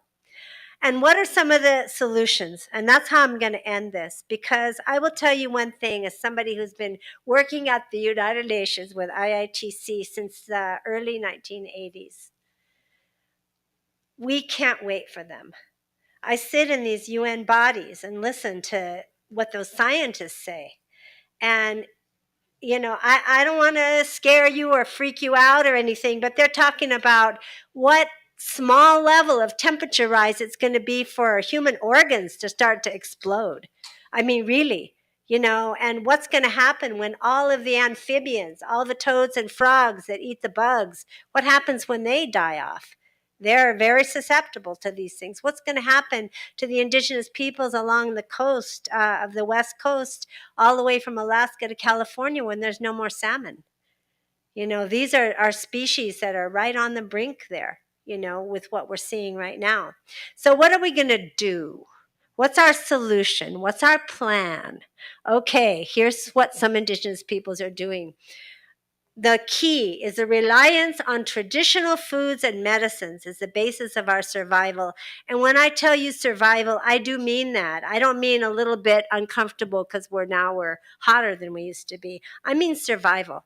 And I hope you can absorb that. I'm not saying that just because I feel like it. I'm a positive person, but I know what's coming. I'm hearing that, and you should know it too. Our elders this morning said, "Listen to the plants, listen to the animals, listen to the water. What are they telling you?" We got to bring back our traditional foods and use them primarily, not just as a nice meal once a week, but the main thing we eat's got to be our traditional foods. We've started those trade routes that previous speakers talk about. How did corn move from Guatemala and southern Mexico all the way up to Canada, all the way to South America, even the Pacific Islands and the Caribbean? We traded with each other. We traded salt for meat. We traded seeds. We traded all kinds of things back when we could move before colonization.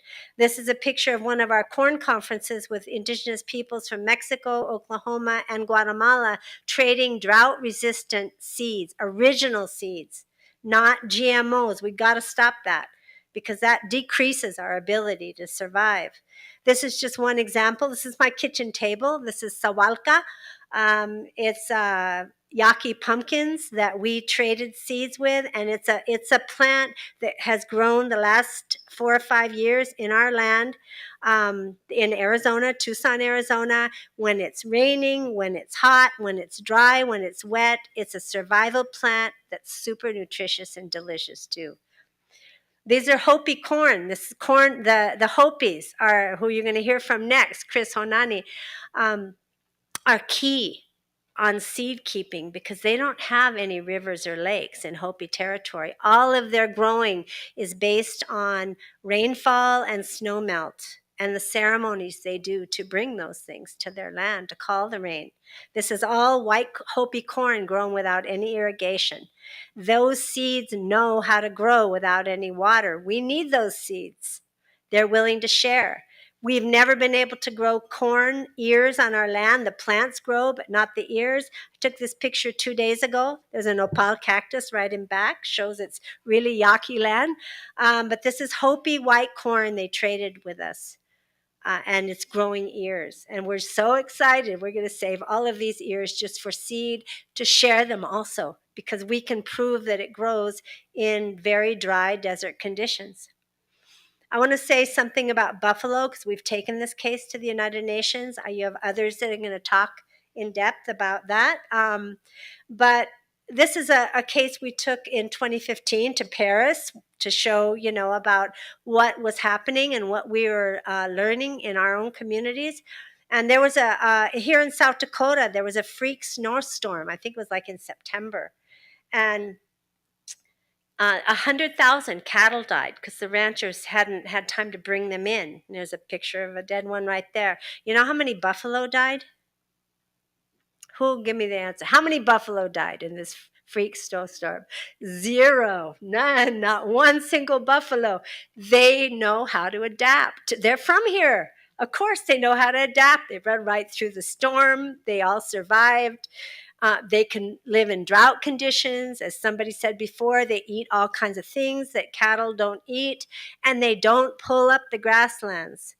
If you ever read a book, I read a book, it was called The Worst Bad Time. It's like a documentary book, nonfiction, about the Dust Bowl and how one of the main causes was replacing buffalo with cattle and then the plow, the Dust Bowl. When drought comes, there's no roots to hold the grasses and to reproduce the grasses if you just have cattle. This is a picture of very key that you need to make sure is in your plan. How are you going to save water? How are you going to preserve water? How are you going to keep water? This is the desert. This is our neighbor tribe, the Tohono, and they're bringing back their traditional methods using the clay, in the natural clay in the dirt, to capture rainwater, not just let it wash away. These are things we have to know. And again, survival. This is from another indigenous peoples in the Pacific, the Hawaiians. They removed all the invasive species, the eucalyptus trees that came in. They planted them in Hawaii from Australia. They're not from there. They use a lot of water. They took them all out and were able to restore the natural flow of water in their land, and growing traditional food. Taro right here is in where used to be eucalyptus trees. Remove the invasive species. I asked Bumpy Kanahele to get on and talk on one of our webinars about, invasive species and how they removed them. He said, "Can I include tourists?" I said, "Yeah, well, I don't know if you quite removed them yet, but stick to the eucalyptus, I guess." And maybe one of the most important is to have restore those opportunities for sharing traditional knowledge. In the old days, little kids were raised with their grandparents and went around and learned how to talk to plants and learn how to sing to buffalo and all of those things. And now our kids are in school. We want them to be in school. But how are they learning from the elders now? We got to create those opportunities. This is a tribal school in Alaska where the elder Marco Pete is showing a couple of the kids just what was talked about before, how now you gather. Victor talked about that. The gathering is at different times than it used to be. When are the plants good? When are those roots good of the wild plants? This is speaking of Victor. This is a workshop that we had a couple years ago on Rosebud, where elders spoke to the youth, the high school students, exactly doing that. How often do we need to make sure that we're doing that? More often than we're doing now. Alternative energy, I know there are some that will be talking about that. That needs to be part of our plan. And asserting our treaty rights to free prior informed consent to prevent the fossil fuel developments on our land. We have to stop it here. We have to stop it for our future generations. I won't read this whole document. I know I'm running out of time, but a big issue we're going to be talking about coming up at the next meeting in Egypt is the issue of loss and damage. They're starting to really look, it's kind of like they moved past preventing and now are talking about how we're going to address what is being lost and what's being damaged. What's the solution here? And our 28 knowledge holders who were there last time, I'll just read this last paragraph. They said the loss and damage we have suffered from the impacts of climate change is already extreme and is both economic and non-economic and directly affects knowledge systems and way of life. While no price can be put upon what we have already lost and all that is threatened, adequate direct financial resources would greatly assist Indigenous communities to adapt to these losses, restore what we can, and protect and strengthen the resiliency of what remains. So, what are we thinking here? Okay, what are we thinking? I want to hear what you think about this.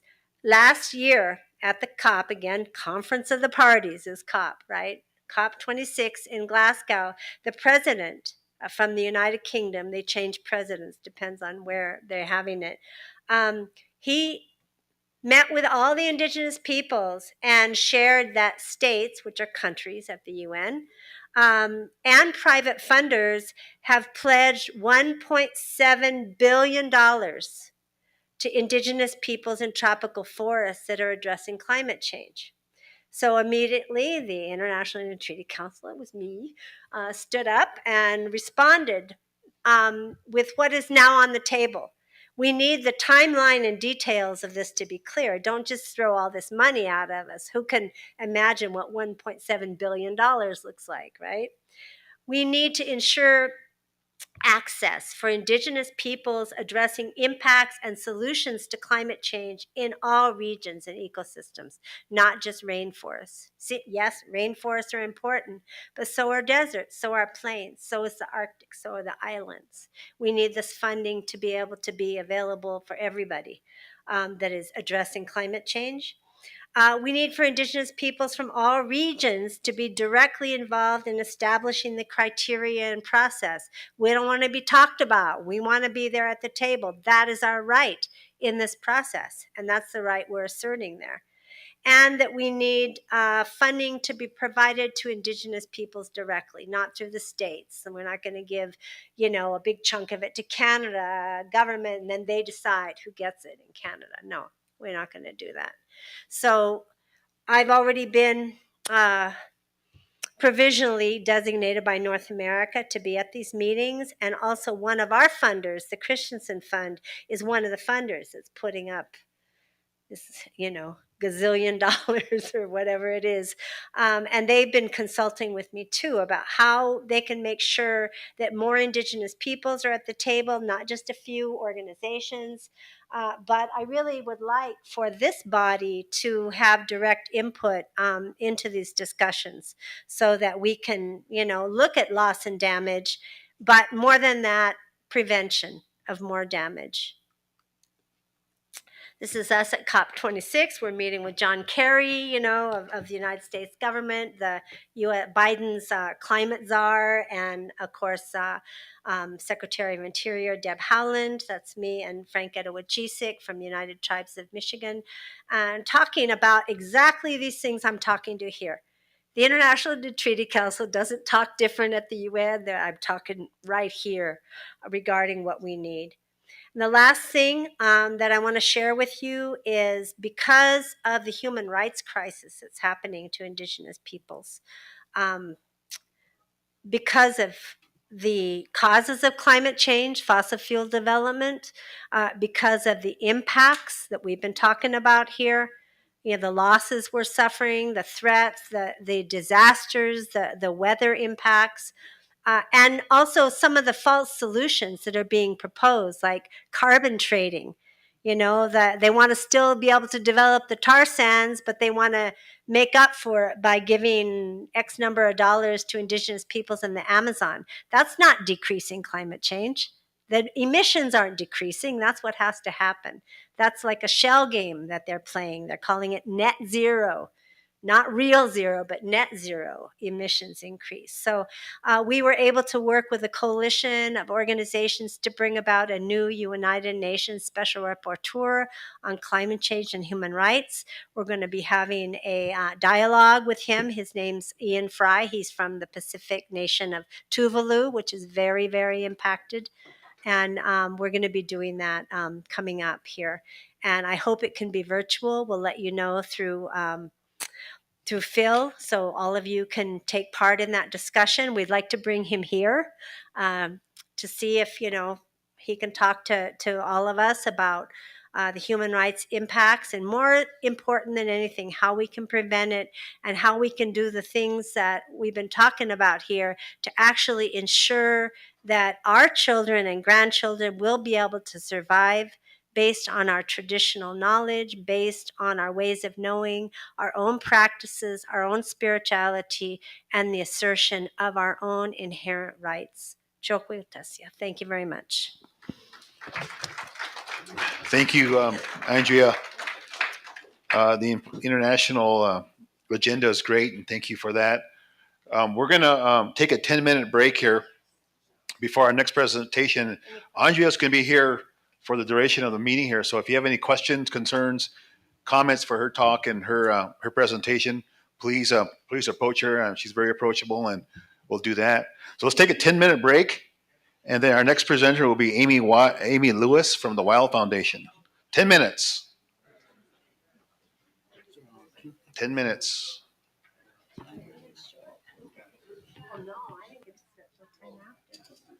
Oh, you're short in it. 10 minutes. That was 10 minutes under. Good job. You're good. That's a lot of information. A lot of information. I just wanted to kind of sink in. Well, are you going to give that to him? He's got it. I have it, Yeah, okay. he's got it. Everyone can have it. Add it, use part of it, add your own stuff, whatever. What's yours?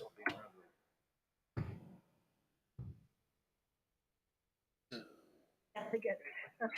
Amy. Delegate. Okay, now have your organization or have, you know what? Have Phil, because they're affiliates. ask us to credential you for the next one.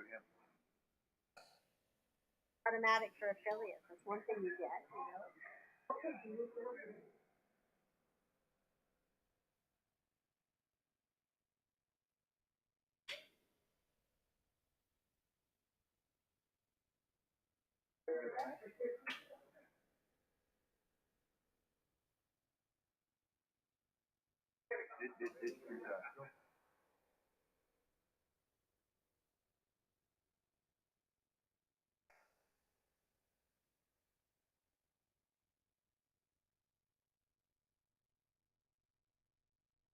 Singers Olange.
my relatives. It seemed like right after lunch we lost a whole bunch of them. So tomorrow we're not going to feed.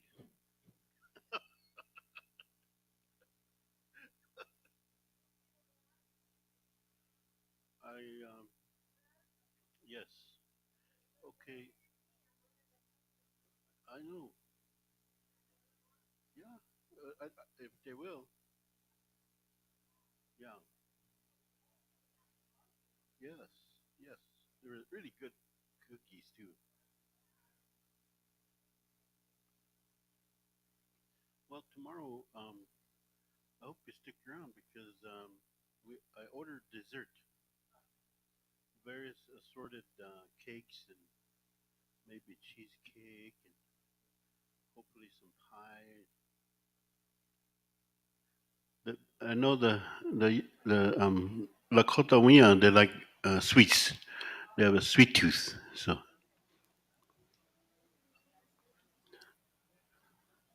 and once again, I encourage you, requesting that you stay for the last day all the way through because we want to share the Sichangu climate adaptation plan and how we did that, and we incorporated Lakota knowledge, creation stories, uh, astronomy, in the recommendations that we have for our Sichangu Oyate to follow.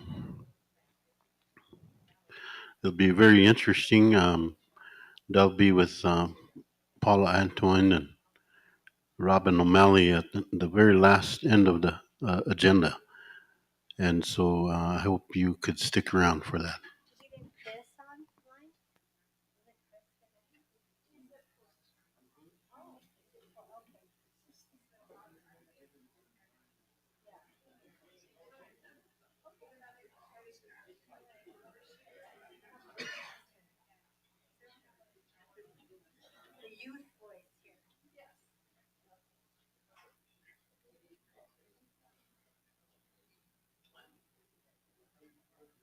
I'm glad you're still here. Amy's presentation is going to be very interesting. So stick around.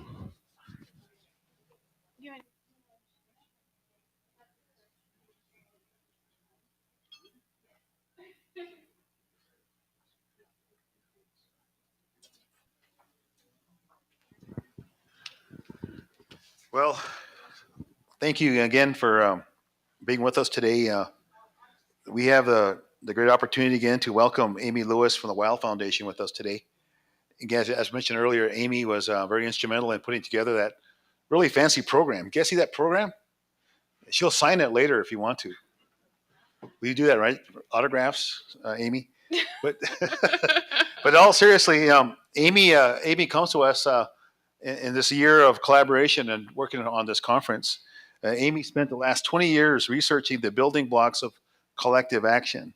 She has brought this knowledge to bear on her own work as an award-winning nonprofit leader and a scholar of environmental policy, and employs her knowledge and skills in a wild foundation to activate an international ethic of care to wildlife and wild places. So, with that, welcome, Amy, and looking forward to your presentation. Thank you, James. Hello and greetings, everybody. I just want to thank the Oceti Sakowin Oyate for allowing me to address you. I know what an honor that is, and because of that, I'm really nervous. I'm no stranger to public speaking, so I haven't felt nervous like this before a crowd in decades. So if we could have an agreement, maybe where if you want to help me, of course, with my nervousness. If you don't, like, don't agree to anything. But if we could have an agreement that if I say anything bad, you don't blame Phil. I'm going to inverse Doug here. Don't blame Phil and get angry at me, blame me, or better yet, just correct me because I do so out of ignorance. That would help me a lot. And thank you. So Mr. Two Eagle invited me here today to speak about how much wild and intact nature we need to effectively fight, the twin existential crises of climate and extinction emergencies. But before I do that, there's a story I need to tell you, or rather, a story my ancestors need to tell you, that relates to critical components of the solution I'm proposing that probably aren't always at the top of the priority list when it comes to addressing ecological and environmental problems, which I believe are fundamental and absolutely necessary. This story also relates to the struggles of Indigenous peoples everywhere. Because even though I am not an Indigenous person, nor have I experienced or suffered through the trauma experienced by Indigenous people, I am a daughter of empire and of privilege, and because of that, I have suffered far, far less than others. I am a washichu, fat taker. Washichu, fat taker. The same is not true of some of my ancestors who dwell far and deep in time and memory. At one point in time, they were the indigenous peoples of a land now referred to as the British Isles, but which at that point in time was called Albion Fretani, the White Hills of the Painted People. Nowadays, we, or rather they, my ancestors, are collectively referred to as the Gaels.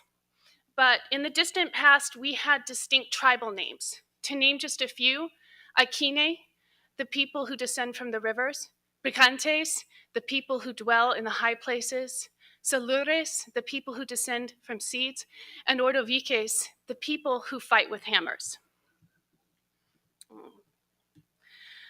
The modern origins of this story I'm about to tell took place in Madrid during the United Nations Climate COP25, 2 months before the initiation of COVID lockdown.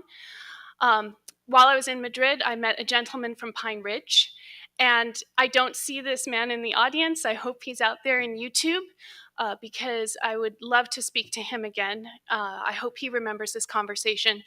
I certainly will for the rest of my life. And this gentleman from Pine Ridge asked me a question. Who raised you? It was a question born from anger, bewilderment, and frustration that the contemporary people to which I belong can be so callous, cruel, and seemingly inhuman. Who raised you? To my ears, it sounded almost as if he'd asked me, how can your parents have been so bad? In that moment, I didn't answer him. It wasn't my place to answer him then. First, he was an elder. And second, in that place, in that moment, outside of my respect for this man, it was my place to be still and to listen. Nevertheless, my thoughts spoke silently to me alone. You were raised by an empire, they said, by imperial people, imperial values, and imperial institutions. But that's not the whole story. You see, my family, though now fully fledged members of privilege and empire, also never fully forgot where they had come from, nor what their language had once been, nor the old stories that were passed down in secret from generation to generation, grandmother to granddaughter, grandfather to grandson. And so while the modern origins of this story were born almost 3 years ago in Spain, the ancient roots of this story begin 1,962 years ago with the rebellion of a woman, a tribal woman. It's a story that I probably have no right to tell you, the specific audience before me, you who continue to endure so much, but it is a story that my ancestors want you to hear, for its message is relevant to the ecological challenges we have all been called upon to address. Imperfect messenger though I am, I must share it with you on their behalf and grant to them, after centuries of silence, a voice. Bua budisak swos, victory be with you. Since people began, there have been those who, unable to or unwilling to whittle themselves small enough to fit the place assigned them, have shaped their own spot in the world, and thus have altered the social order. The Aikine woman, Boudica, was one such as these. The wife of a chief, she watched with sharp eyes and a troubled heart as a great army from the south swarmed over the lands of her birth, making purposeful demonstrations of their overwhelming power and brutality before approaching, one by one, the chiefs of the Gaelic lands. "Govern your land now," they said, with fists clenched around the hilts of swords. "But when you die, agree to grant it to the Roman emperor, and you will not die a violent death by our hands."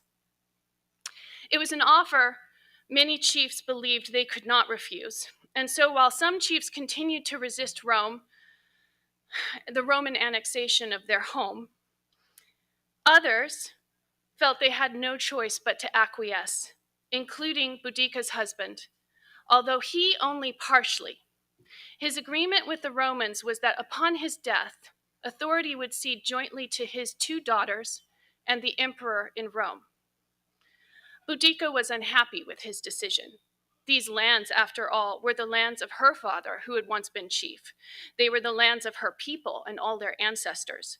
Her daughters and her daughters alone were the rightful heirs. She fumed at her husband's cowardice and challenged his authority to make such a decision unilaterally. But even as her anger blossomed into a raging flame, her husband grew ill and rapidly weakened. In fact, many of the chiefs who had agreed to Rome's proposal sickened and took to their beds with a strange malady. Soon after retreating to his sickbed, Boudicca's husband died. And Boudicca, as was her right by the old law and her husband's word, prepared her daughters to take leadership of the tribe. A few days later, the Romans returned to the Iceni, but before Boudicca could even have words with them, they dragged her outside and chained her to a post, stripped her of her clothes, and lashed her 39 times, one last short of a death sentence.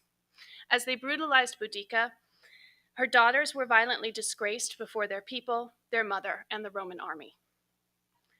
When the Romans prepared to depart, leaving the women to die, they told the Iceni tribe that the emperor shared power with no woman, especially a barbaric one.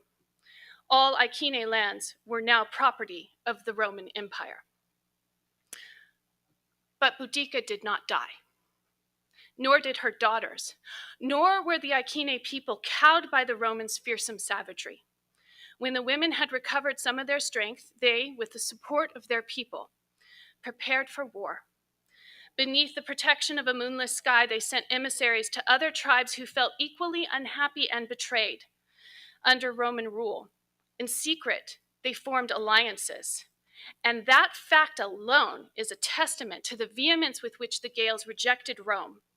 It was something of a national pastime for our people to war with each other, almost casually, usually over stolen cattle. One particular example of this, when a wife stole a prized bull from her husband's herds, and her husband the chief, it sparked the longest running war in Gaelic war, which is remembered in the poem Tain Bo Cooley, the cattle raid of Cooley. But that's another story for another time. As the Roman armies congratulated themselves for having effectively subdued our people, the Gaels gathered quietly, like storm clouds beneath the horizon. The Roman general, believing he had secured the eastern lands, moved west to destroy our center of learning and its wise men and women, the Druidi, the Druids. Their island redoubt, which is now called Anglesey, but was once known as Ynys Mona, was inhabited by the most gifted children of our tribes, children who had been selected to become priests, judges, seers, astronomers, poets, and storytellers.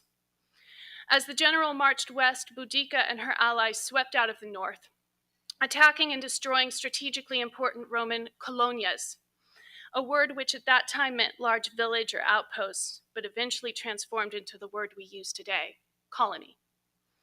Together, the allied tribes of the Gaels took Camulodunum, which had earlier been the capital of the Triavantes people, but had since been razed and converted to suit Roman needs. The Gaels burned the temple dedicated to the Roman Emperor Claudius, then continued south to Londinium, present-day London, which was an important Roman military and commercial center. Hearing of the approach of the allied Gaelic armies, the Romans in Londinium fled. Only a detachment of the 9th Legion Hispania, interestingly out of Spain, remained. The Gaels defeated them and burned down Londinium and the neighboring city, Verulamum. In those 3 battles alone, Boudicca defeated 70 to 80,000 Romans and their allies. The Gaels had proven that they were capable of besting a more technologically advanced foe. Confident in her warriors, Boudicca turned her attention to the west and the Roman general advancing on the Druids. The general caught word of her approach and halted the Roman advance to prepare defense. However, the Romans held out little hope they could defeat an organized and committed foe. They were, after all, outnumbered 10 to 1.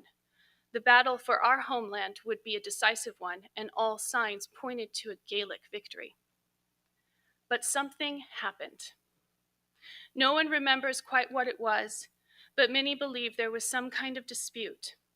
The tenuous alliance of Gaelic tribes fractured, and before Boudicca or her generals could mend it, a detachment of Gaels eager to defeat the Romans and confident in their numbers advanced without strategy or coordination, weakening the entire Gaelic army in the process. The rogue Gaels attacked the Romans from below, as the Roman army had chosen strategically a hilltop for their defense. Thus, the Gaels were slaughtered by superior Roman weapons and discipline. The Gaelic alliance in tatters, the Romans swept through the region, killing the rest of Boudicca's soldiers, then regrouped and moved west, descending on Ynys Mona, the last bastion of Gaelic culture, and killing all present, men, women, children, throwing their bodies into mass graves and haphazard fires.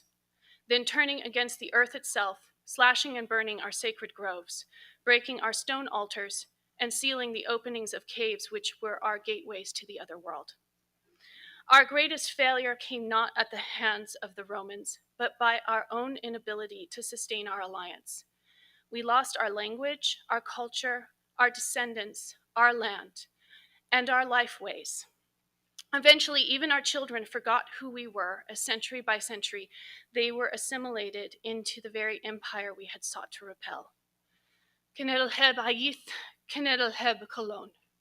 A nation without a language is a nation without a heart. To the man from Pine Ridge, this is our answer. Daglasak Swos, thank you. Thank you for allowing me to share that story with you.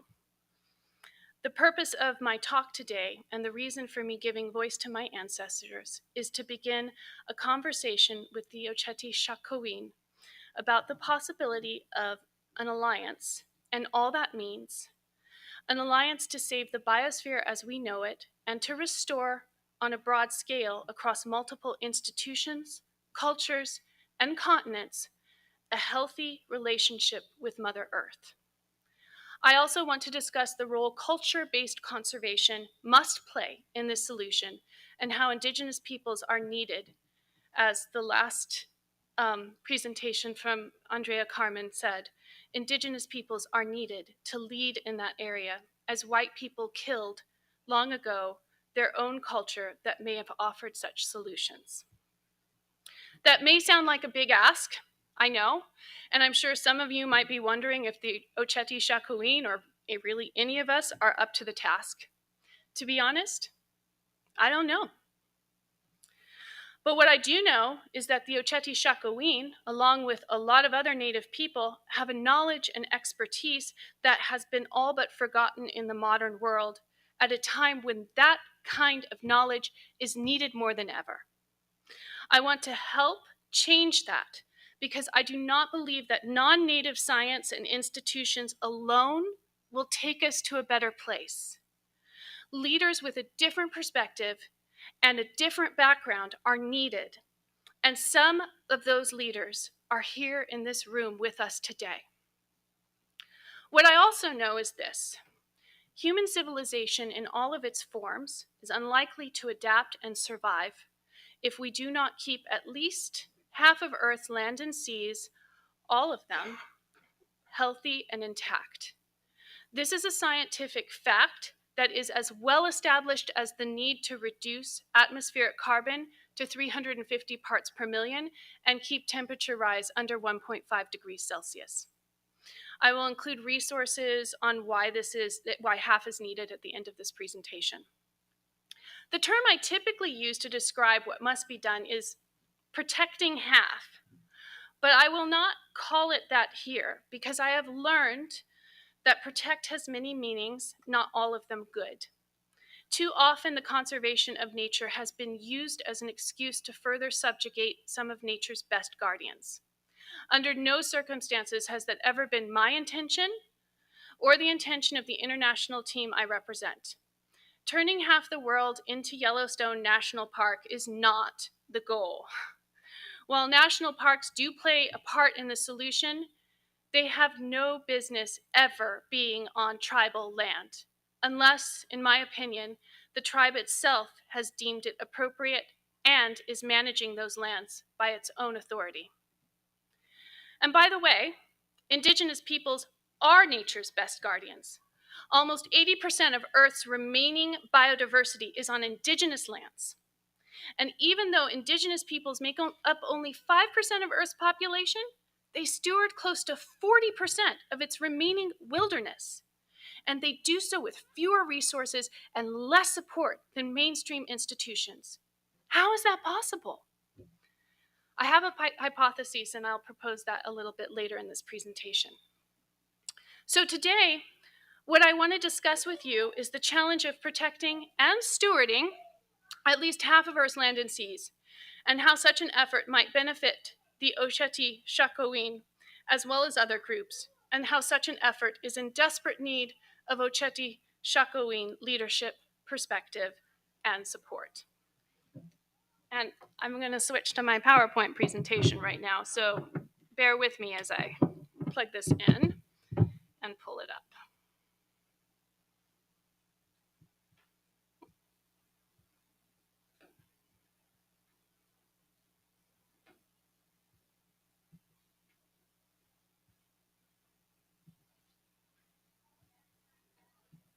Here we go. Oh, there we go. Okay, here we are. Okay, so let me get back to my notes. So I want to begin this portion of the presentation by addressing quickly why it is we must keep half of Earth's land and seas intact, and talk a little bit about the science. I feel kind of ridiculous, honestly, speaking to you about the interconnectivity of nature, because I feel that many of these ideas were pioneered by Indigenous thinkers and Indigenous scientists, but I'm going to briefly gloss over some of that. And then I also want to talk a little bit about where we are today, what's currently intact, where these places are, and what others are doing about it. And finally, I want to offer up some ideas on how the Oceti Sakowin and other Native leaders from around the world can engage with this goal, and what I'd like us to achieve together. And as I speak, it would help me if you could keep in mind one term: cultural-based conservation. I think oftentimes when we think about conservation, the first thing we think about is science, technology, renewable energies, all sorts of gadgets. And those are tools, they play a part, they're important. But all the science in the world, all the knowledge in the world is not going to do anyone any good if there isn't the cultural support and motivation to actually act on that science. And I think that while Indigenous people are excellent scientists, they also perhaps have some institutions and values that Washichu culture may lack or be deficient in, because I see that oftentimes they're far better at taking action on the knowledge they have and developing cultural structures around that knowledge. So just keep in mind cultural-based conservation approaches. Whoops. Okay, my presentation just decided to go without me, so I'll try to catch up. So I vehemently disagree. So there's this idea that culture is somehow soft, that it is secondary, that what we really need is science and technology, and it's great if we can attach some art and ceremony to that. But I vehemently disagree with that sentence. Not only does science and the types of questions scientists ask spring from culture and spring from cultural priorities, but it's also the very thing that determines whether a population is actually able and willing to act on scientific recommendations. In my assessment, lack of cultural support is the major roadblock to action with dominant institutions. And that doesn't mean there's not great people in these institutions or that the institutions themselves aren't well-meaning. But action and mobilization is complex. It's holistic. It derives from all of society, not a single person or a single institution. And without the right kind of cultural support, institutions will often be paralyzed even in the face of emergencies. So the international team I belong to, which is a coalition of organizations and people called Nature Needs Have, really asked the question, how much nature do people need to survive? And I think I'm like jiggling this cord, and so, whoops. And so my PowerPoint is going in and out. If not, I can go on without this, but, oh, there we go. Thank you. It's, I will not move. I'm not going to touch it. I'm not going to breathe on it. Okay. How much nature do people need to survive? There's an answer to this question. In fact, there's not just an answer, there's a scientific consensus that involves hundreds of, if you look at the surveys that have been done, hundreds and thousands of scientists around the world who've all agreed that in general, we need at least half. And I'll get into some of the facts for that. But basically, the general answer is tipping points. At approximately half, and this isn't the exact percentage for every single, but across ecosystems, it's half. Because what happens then, what happens is you have tipping points. You cross a threshold where the ecosystem precipitously loses functionality. So for example, I'll let Chuck deal with this. So for example, if you have an ecosystem that, let's say, produces oxygen, right? A rainforest, and it produces a lot of oxygen, you lose, and this isn't, rainforest is a terrible example because you actually don't need half a rainforest. If you only have half of a rainforest left, you've lost that rainforest. You need 80% of rainforests.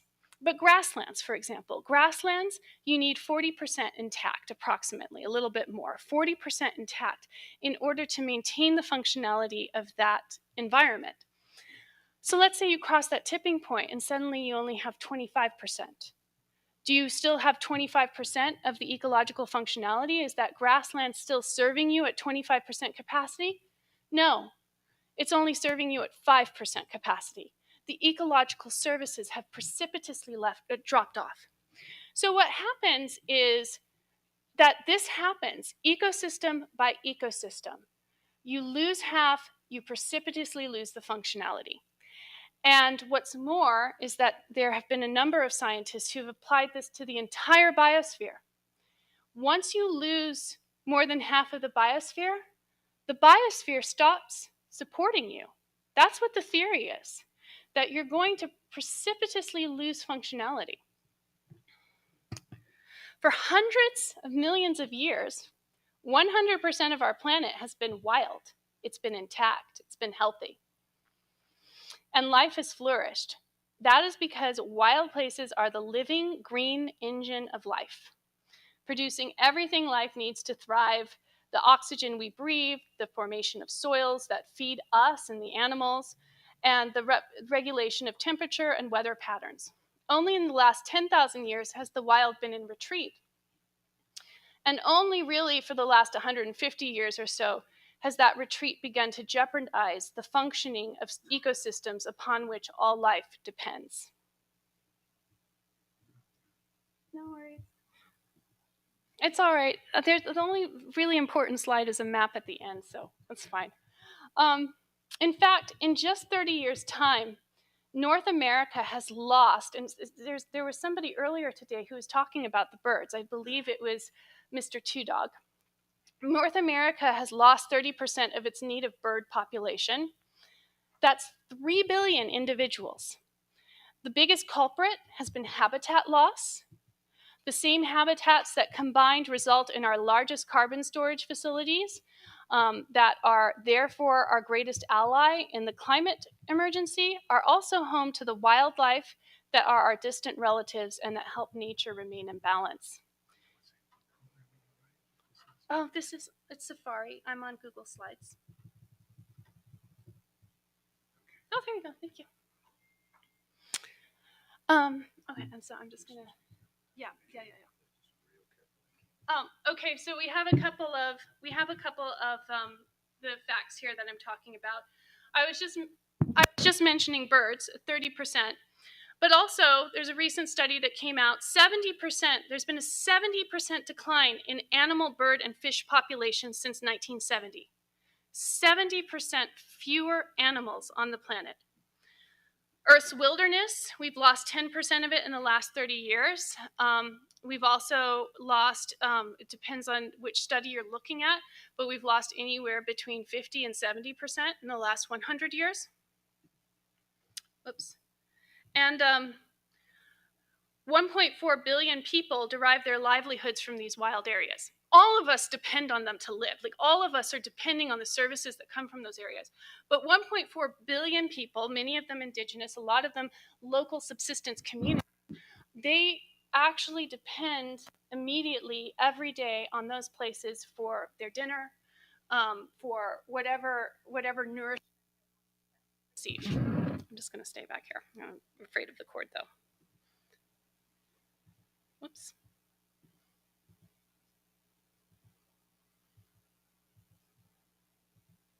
Tipping points. Okay. I'm going to leave this up for now, even though I'm not quite there, but I don't want it to go away. In terms of direct impacts on the climate scientists say we must reduce the amount of carbon in the atmosphere to 350 parts per million. That's pre-industrial levels from 150 years ago. They also say that if we reach 450 parts per million, that's the tipping point for catastrophic change. Change that after that point, we may not be able to adapt quickly enough to. So where are we right now? Does anyone know where we are in terms of parts per million of carbon in the atmosphere?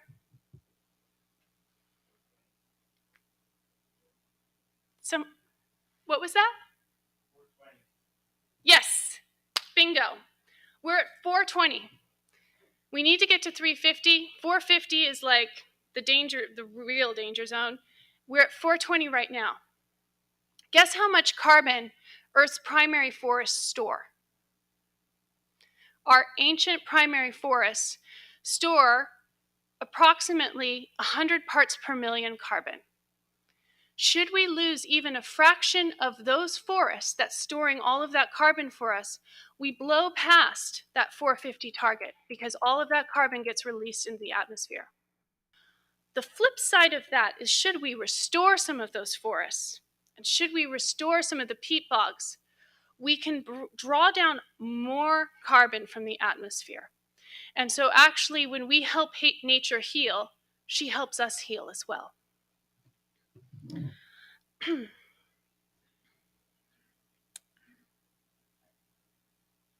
So that's a brief overview of the argument for why we have to protect half. The climate system and nature are not two separate systems. They're interlinked, they're interdependent. And as we protect nature, we also work to help reduce climate change, and we restore our greatest ally in terms of the climate crisis. So a little bit about the history of this half idea, because it kind of comes from two worlds. The first world is that of contemporary science. Back in the 1970s, a research team called the Odums family, they were in Florida doing the first research on ecosystems and what the tipping points were, how much was needed. And they concluded that in the ecosystems that they were researching, that they needed approximately half. This idea was carried forward in ecosystem after ecosystem until the 1990s, a scientist named Reed Noss was the first to apply it to the entire biosphere and suggested that if we don't protect at least half the biosphere, we'll lose that. Meanwhile, there was another line of thinking that was happening. And for centuries, really probably for millennia, I think indigenous people, and I hesitate to say this term because for me it doesn't have the same meaning as it does for you, but there's this idea of reciprocity, that we live in a world and we reciprocate the gifts that we give from that world, and we reciprocate respect for that world. So this idea of reciprocity, which is really, at least from my organization's point of view, the very foundation and basis, the ethical basis for half.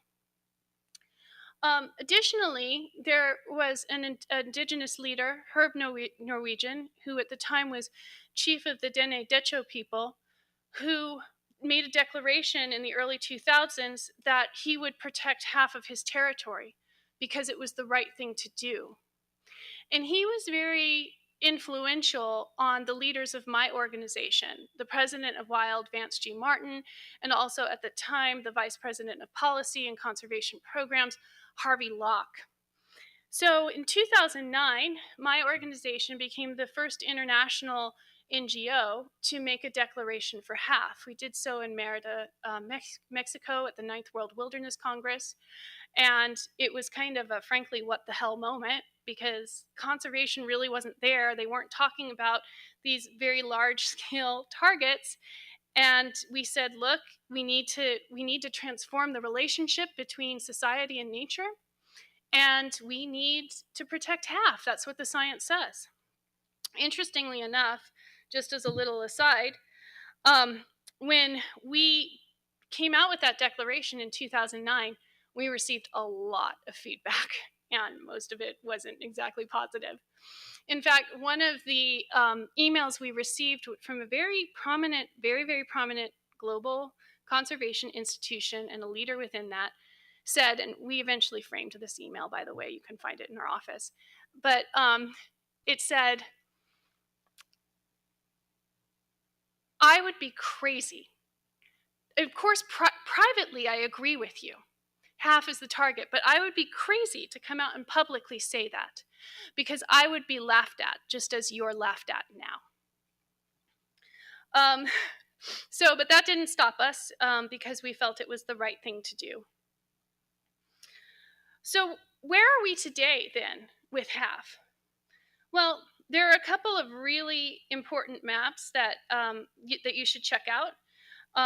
And those resources are going to be in the back of my PowerPoint presentation, and we'll post it online. You can click on the links and go directly to those resources. But, and one that I'm actually not showing here because it's so big and it's so informative, you really need to sit down and look at it and explore it on your own. But that's the Global Safety Net, and it was put together by One Earth, Carl Burkhart, Eric Dinerstein, Carly Vinn, and a team of international scientists. And that map not only shows that we have approximately half still intact, but only just half, maybe a little less now, actually. And it also shows what areas are needed most for climate stabilization and the preservation of threatened species, and how we can make corridors across ecosystems so that nature is connected to itself. But the map I'm showing you here, which is just a reproduction to kind of clean it up a little bit, again, you can go to the website in the resources and look at the real map. The map that I'm showing you here was produced by Harvey Locke, and it's called the Three Conditions. It shows three types of lands, and so the green lands are the remaining wild areas that are still mostly intact, and that makes up about 26-27% of the planet still. We have less wilderness than we've ever had. Then there are the shared lands, which make up about 56% of the planet. Those are in black. And those are places where ecological functionality is still intact. It may be degraded and less than it was, but it's still intact. But there's also quite a bit of human activity in those areas. And then finally, you have cities and farms, which make up the remaining percentage, and those are in red. What I like about this map is it suggests 3 different broad policy types for how to handle each area. So the first, large wild areas, they need to stay that way. They absolutely, we can't go below this. And that doesn't mean putting a fence around it and kicking out all the people, because there are people living in these areas. But what it does mean is ensuring that there's systems in place and that they have the support, that these places remain the way they are. The second is working in shared lands to enhance ecological functionality and to educate the populations that are there, to give them the tools and resources that they need, and the support that they need, to continue to support the nature around them, while also allowing for the continuation of human activity. And finally, in the red areas, in the cities and farms, it's reducing consumption, it's reducing impact. Those are the types of policies that we should focus on. I want to get to the word protected. I said I wasn't going to use that, but it needs to be addressed because it's evolving. And that doesn't mean, because it's evolving, that we're not going to have any more problems with it. But it is, there are some positive developments, not silver bullets, but positive developments coming there. So right now at COP15, and Andrea Carmen has a lot to say about this, not all of it good, most of it probably not good. But there's at COP15 right now, there's work on essentially a second category of area-based conservation that's not a protected area. It's not a national park, it's not a nature reserve, it's not a national forest. It's called an OECM, Other Effective Area-Based Conservation Measure. And it's not official yet, but OECMs tend to be in the areas where indigenous people have stewarded that land with their cultural values, institutions, and traditions for millennia. And they do not involve a national or federal government coming in and making a designation. There's simply something that the conservation community can say, okay, that area is it's intact and it's not going anywhere because there are values and institutions on that land that are preserving it. This, like I said, is not going to be a silver bullet, and without oversight and without the consent of indigenous peoples, I'm sure it can go haywire too. But it is it is something that I believe could be a positive development and could help with both the preservation of nature at the scale we need and also the preservation of the people and cultural values that are most adept at protecting nature. So if you count what we have protected right now, what is in official protected areas at the moment, as well as what it comes under the indigenous land tenure of what would essentially be OECM categories, we have 17% protected, and we have approximately another 10 to 15% in OECMs. That gets us to 30%. We have 30% of the planet that has institutions upon it, social institutions that more or less should be able to preserve those areas intact. There's, at the moment, a movement that we're allied with, my organization, the Wild Foundation, is allied with, and that we support, called 30 by 30.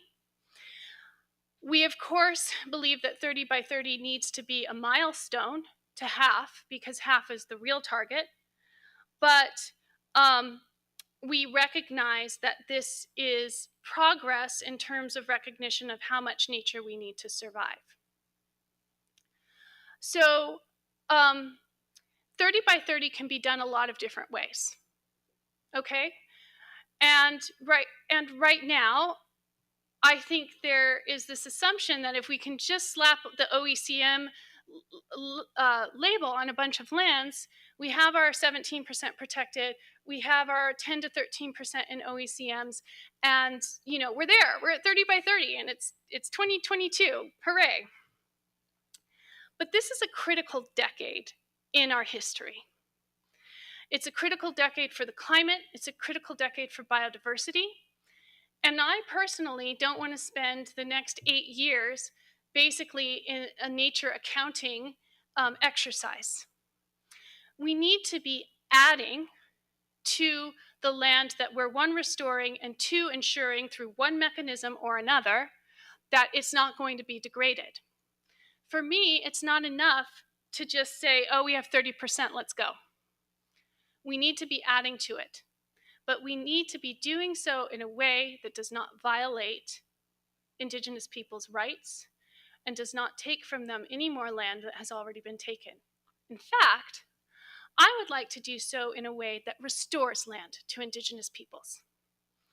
So for the next 10 years, I would like to see 30 by 30 and half focus not just on adding new protected areas on non-Indigenous lands and that are not contested by Indigenous people, while also working with Indigenous peoples through their treaty rights and other mechanisms to expand their land tenure and to work on systems where Indigenous tribes are managing the areas that are vital for the survival of human civilization. This then is, while 30 by 30 could be a threat because it could be done in the wrong way, 30 by 30 and half could also be an opportunity should we successfully engage more Indigenous communities in a coordinated alliance to ensure these goals. This gets back to the beginning of my presentation and the importance of alliances and of culture. Because when we act alone, both in terms of our own cultures as well as in terms of one culture or another, when we act alone, we're weak. And we don't have the strength that we need to face the challenges that we currently face, which are of planetary proportions.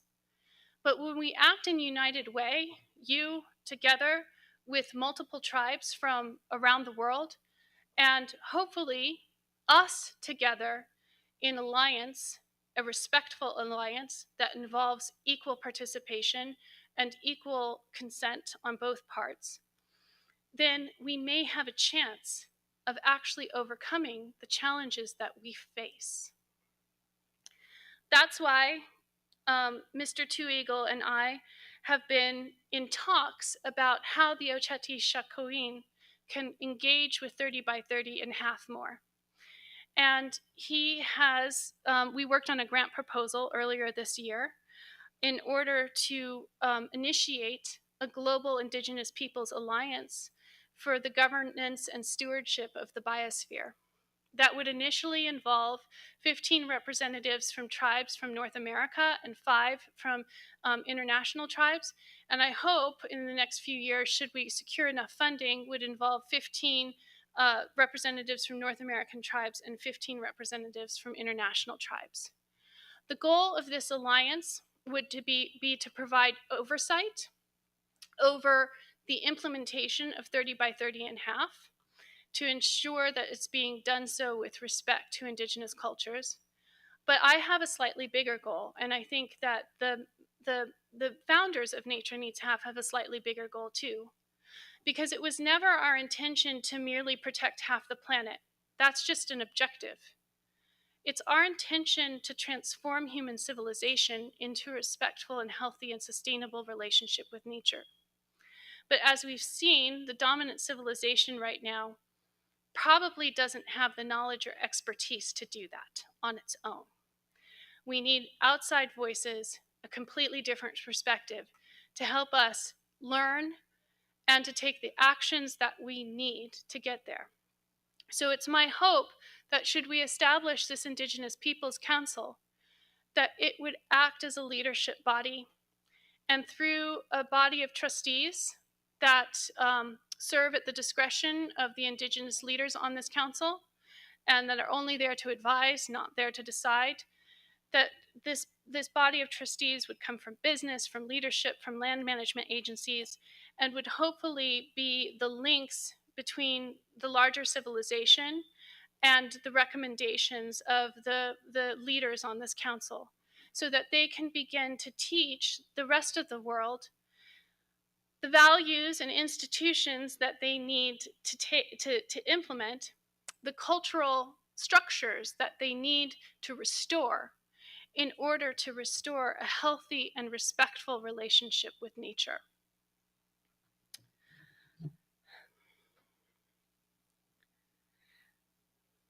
It's my opinion that the threat we face now, the climate crisis, the extinction crisis, it's a byproduct of imperial culture.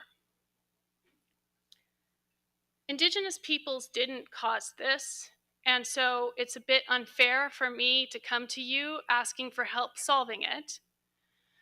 But I believe that your help is needed and that you care about the health of the biosphere. And despite the fact that you're not to blame, you still will hold yourselves responsible. It's too big, this challenge we face, for any one person or institution to solve on its own, for any one culture to solve on its own.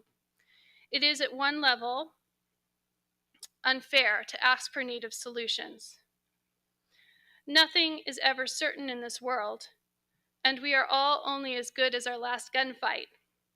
But I believe that the climate emergency is also an opportunity to demonstrate the vital necessity of native cultures and perspectives, and hopefully the need for their continuation and expansion in the decades and centuries to come. Thank you for the invitation to address you on this subject, and I'm ready for any questions or comments that you may have, although I think I'm at time, so. Well, thank you, Amy. Let's give her a round of applause for that. There's a lot of things in there that she said. I think we'll take one question before we move on. Andrea Carmen, please. Yes. Thank you. I just wanted to make a comment more, and Amy and I have talked about this at length. I need to inform you that the 30 by 30 program is seen by many Indigenous peoples around the world as the biggest land grab of Indigenous peoples' lands and territories and resources since the original period of colonization.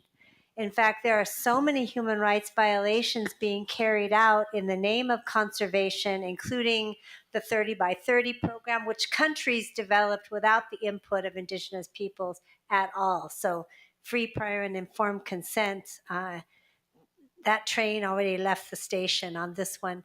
But there are so many rights violations occurring under this program, including the UNESCO creation of World Heritage Sites, etc., that the United Nations Special Rapporteur on Rights of Indigenous Peoples, Francisco Calizay Pancho, who many of you know, he was our IITC board president for 20 years following Bill Means in that role, actually did a human rights study, one of his two studies this year, and just reported on the results of the study on 30 by 30 and protected areas, etc., to the UN General Assembly last week, documenting 30 by 30 and protected areas, etc., to the UN General Assembly last week, documenting I agree with her point. Anyway, I just wanted to say that we may be able to, I mean, Indigenous peoples are already well formed internationally to work on addressing this issue, and will do so at COP15 of the Convention on Biological Diversity. But it may be something that is not able to be saved unless the countries involved, the parties to the Convention on Biodiversity, actually put into place what the UN Declaration calls for, which is to legally recognize and demarcate Indigenous peoples' lands, including recognizing and implementing upholding treaty rights and other land rights before these programs are even discussed. But this is not part of the plan. This is not part of the policy that's being carried out. So I just needed to share that with you about what the views internationally are among Indigenous peoples, and including, I think, here relating to, I was there at the Oceti Sakowin meeting when the Black Hills National Forest people came and presented this co-management plan under 30 by 30 to Oceti Sakowin. And the question was, how did the Black Hills National Forest get even implemented when this is treaty land? Who said that was okay?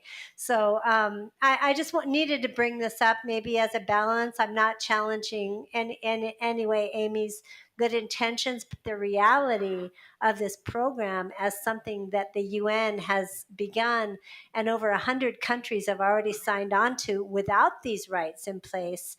Mainly, we're in a defensive mode and trying to, put a halt to this kind of thing. Not that we don't believe in conservation or areas should be safeguarded.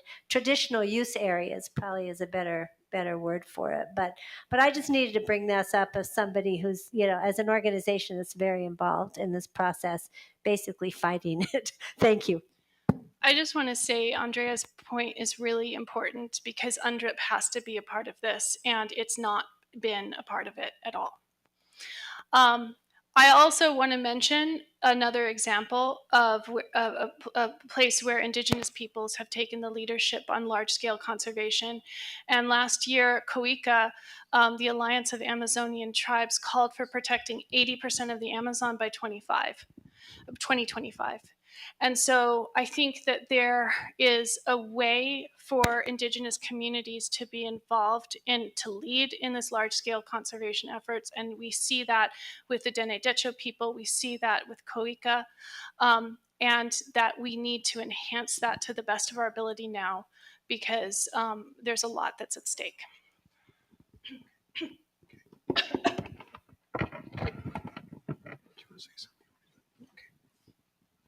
Well, thank you. I think that's a great conversation for sure in terms of the future and how we work together on an international scale for sure. We're winding down to our final presentation today, and he'll be joining us from Zoom. And so his name is Chris Honani. Chris is a member of the Hopi tribe. He's part of the International Treaty Council. Chris is a Hopi language speaker and is rooted in the traditions of the Hopi dryland agriculture. Chris participates in and organizes various tribal, national, and international food sovereignty conferences and trainings. He was also selected to be an Indigenous youth presenter at the UN Food Systems Summit at the General Assembly in September of 2021. So, with that, Chris, are you there? Please acknowledge. He's coming up.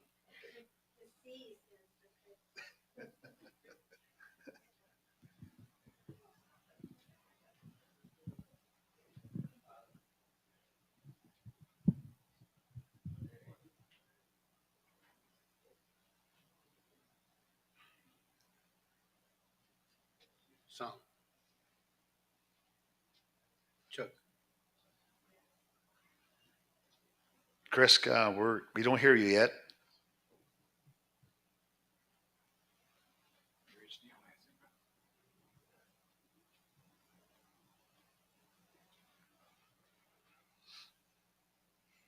He's talking.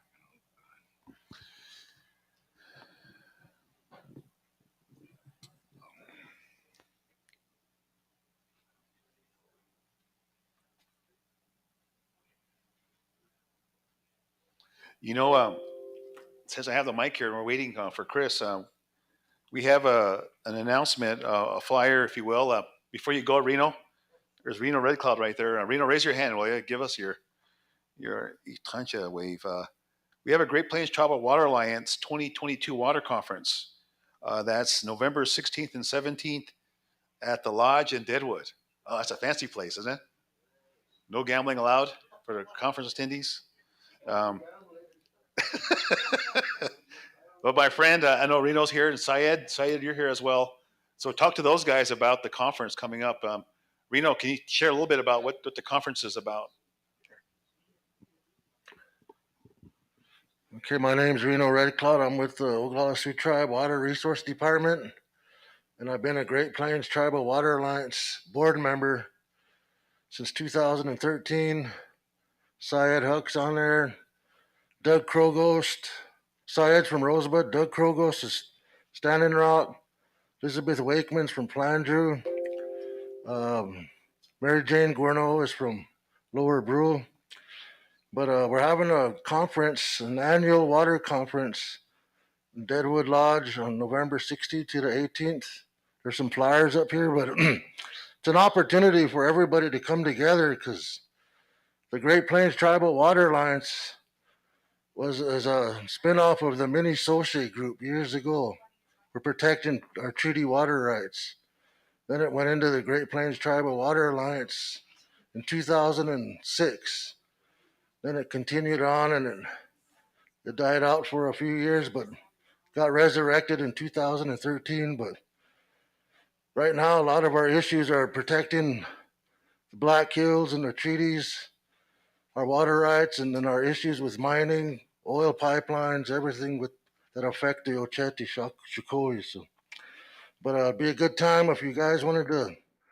We have a website, tribalwateralliance.org. Plus, there's going to be some flyers, but it'd be a good time to come together and not only go over water rights and treaty rights, but climate change issues too. So, time to update all the tribes. It'll be in November, and you guys are all welcome to attend. Thank you. You know, I do starting to feel like I'm going to be a powwow MC someday. Someday, not there yet, obviously. I was presented this flyer here called OcetiVote.org all weekend, October 22nd and 23rd. Looks like it's a basketball tournament. So it's a free event. You can register your 3-on-3 team. So where's Tim Mintz at? Maybe we can have a team. Tim, you still can play, can't you? We'll have fun. But it's a weekend celebration, the culture of Oceti Shankowi and lifting up the native vote. Attend and enjoy basketball, hand games, music, singing contests, food and art vendors. So you can go to the website ocetivote.org. You're welcome to do that. As we get ready for this, I know we have some final comments and things at the end of today, but at least for me as facilitator and listening to the talks, I do really appreciate the comments and the content, the knowledge that was shared today from all of our speakers. We had a variety of speakers, right? We had many different people from different perspectives, different organizations, and all talking about this idea of climate and the future and how we as the Lakota people, in particular the Oceti Shankowi, can prepare for that climate change. And really thinking a bit about our organizations together here. What are we doing that we can address that? It was really good to see that high school. I don't know if you caught that, but all those young guys came in and gals came in. They're from Rapid City Central, which is the largest high school here in town, and they have a tremendous Native student population there. And I was glad that they're here, and I shook hands with some of them as they were leaving. But again, I think that's part of the work that we have to do as sort of the adults in the room is how do we work with our young people? We heard suggestions here then today about that, and we're going to hear from Chris and others these 2.5 days here about programs and activities, and also what are those opportunities? What are opportunities that we have to engage our young people in the importance of this work? I really appreciate the thoughts again about how our elders and knowledge children talked about the importance of language. And I know that we're looking at that as well. You've seen examples of that, how the language becomes part of programs, part of things that are online. Even those, they call it mesonets, right? It's a connection of weather stations across the state of South Dakota And now that we can translate those from English to Lakota and Lakota to English, I've never thought I'd see that in my lifetime, but there it is. What are other ideas that we can do? Um, Part of this work also is to set an agenda. What are those important topics that we're hearing today that we need to focus on? What's going to organize us again beyond just the historical connection of Oceti Sakowin, the culture of it, the spirituality of it, but what else can it? And so I think the work that we're doing here today again is going to begin to outline some of those ideas. We have people here in the room that are taking notes, are putting things down in terms of ideas. How do we share those things among ourselves so that we kind of hear again and remember again um, what we're doing? Somebody said, um, "Tell me and I'll forget. Show me and I'll remember. Let me do and I understand." So we're trying to move from just telling you or sharing about ideas about climate to what can we do so that we understand. Part of the work that we show here as well is that when we talk about climate change, it's a big topic. Now we went global again. You heard our Andrea's work, Amy's work. So they're giving us a big global landscape they're working in right now because we have to be there. I think that's what I heard from both of these, that we have to participate, and we have been participating. But also we have that global scale, then we have the national scale, regional scale, and now the local scale. And I think Syed's point about the water resources and the lakes and Lake Mead, and we see it on the news. What are things that we're doing now as organizations that we can share with one another? What are those opportunities now that we can work together, to glean and gather the funding to do the work needed? One of the things that I work in a lot is data, the importance of data and how tribes can use data for decision making or problem solving. We want to take this time not just to talk about these things, but what are the things that we can do to help solve problems. I'm really glad that as I learn more and more, our tribe on Rosebud has a broadband initiative. You probably heard about that in the news. I think it's around 45 million or so. It takes to build a broadband system on a reservation. And why is that important? Well, when you have broadband internet that comes to every single home on a reservation, that's an opportunity.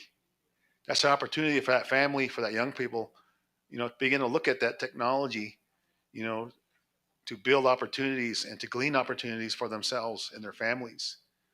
I'm real anxious to see how that's going to roll out. I was told maybe a 2-year time frame is going to take for them to build that so that they can use the internet, and that can be part of a future of a family. I heard that through this broadband initiative, they want to talk about workforce development. How are we preparing our young people to use the internet? How are we preparing our young people to look at the next jobs?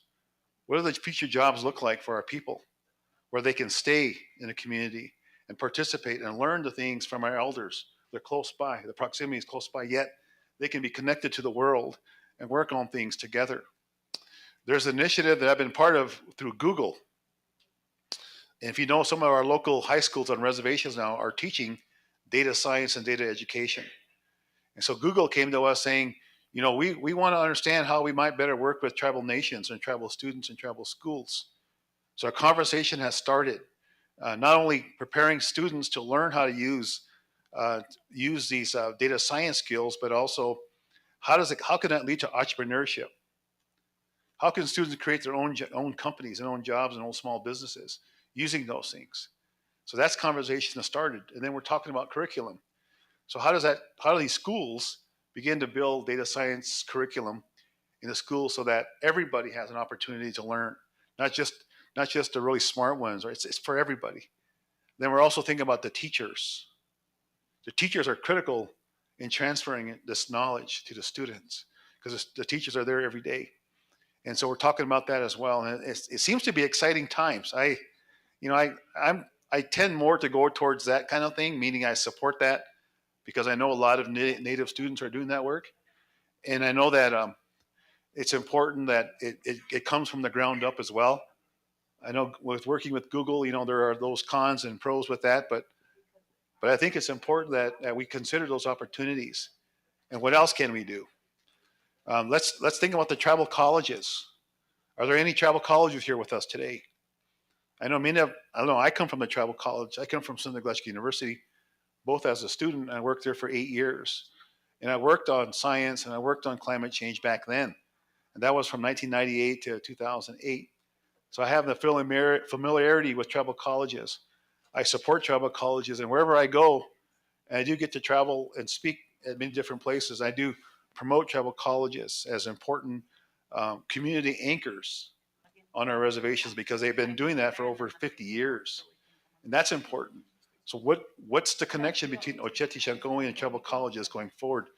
It's good to see my friend Brian Highhorse and his staff here coming and his students coming today because they need to hear this as well. And what does that look like in terms of a collaboration between Oceti and the tribal colleges? Because as we know, tribal colleges are a manifestation of tribal sovereignty, education our way. So I think these are important things that we need to think about today. And as we think about these next 3 days, what are things that we need to talk about too? Though we have an agenda, we have to start someplace. But what are other ideas that you want to share with us? I get to work with the the Jungle Climate Crisis Working Group. I've been part of that group for at least 2 years now. And when we came together, we talked about this idea of building a focal point within the tribe, to work on climate adaptation planning and adaptation work. What are the needs that we need to better understand? What are those things that we can do across the whole tribal organization that can help support tribal adaptation? Not just one department, not just one program, not just one person. But what does that look like building a climate center? And we also talk about this idea about these two ways of knowing. We heard the Western science approach today from one of the leading climate science people talking about what's going to happen. Then we heard our elders talk about the prophecies and models about what's important and what's our world going to look like. And I think we're finding that we need. I'm an advocate for both. In my opinion, I think we need both at this point in our time. This is a transition point, I think, in our time. It's interesting that Amy Lewis talked about tipping points. To me, that's kind of scary, Amy, when you say tipping points, because you tip over, right? And can you go back over this way again or not? Is it permanent, or can it rebound back? And talking about saving and working with biodiversity. So I think there's so much things that we can do in a way, but also things that I think we're constrained right now. And I think we need our communities to work together on these things. We need your input. One of the things that I'm also interested in as Oceti is what I call a collaborative platform, something that can be used and developed that can share information across the geography. I saw my good friend Tim Mintz here, and I was asked to facilitate a climate crisis summit a year ago at Standing Rock, and I was happy to do that. Are we good? Yeah. All right. I can stop talking now. I was struggling. No.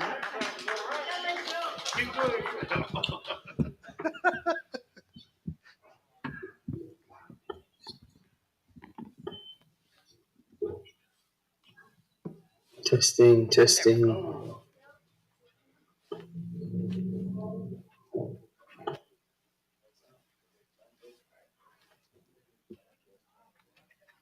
Go ahead, you're on.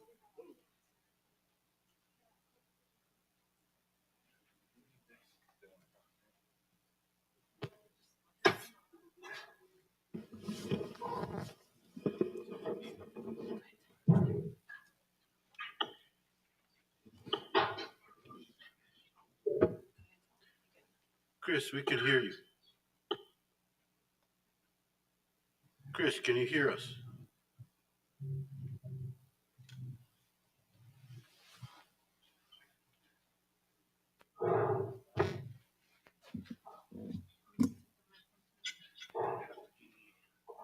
Chris, can you hear us?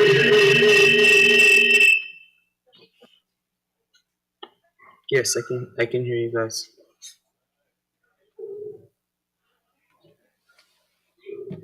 Go ahead. Hello, can you hear me? Yeah.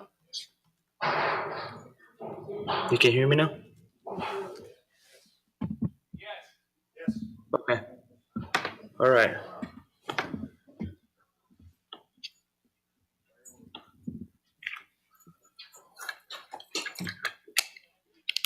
Well, first off, I'd just like to say thank you all for having me.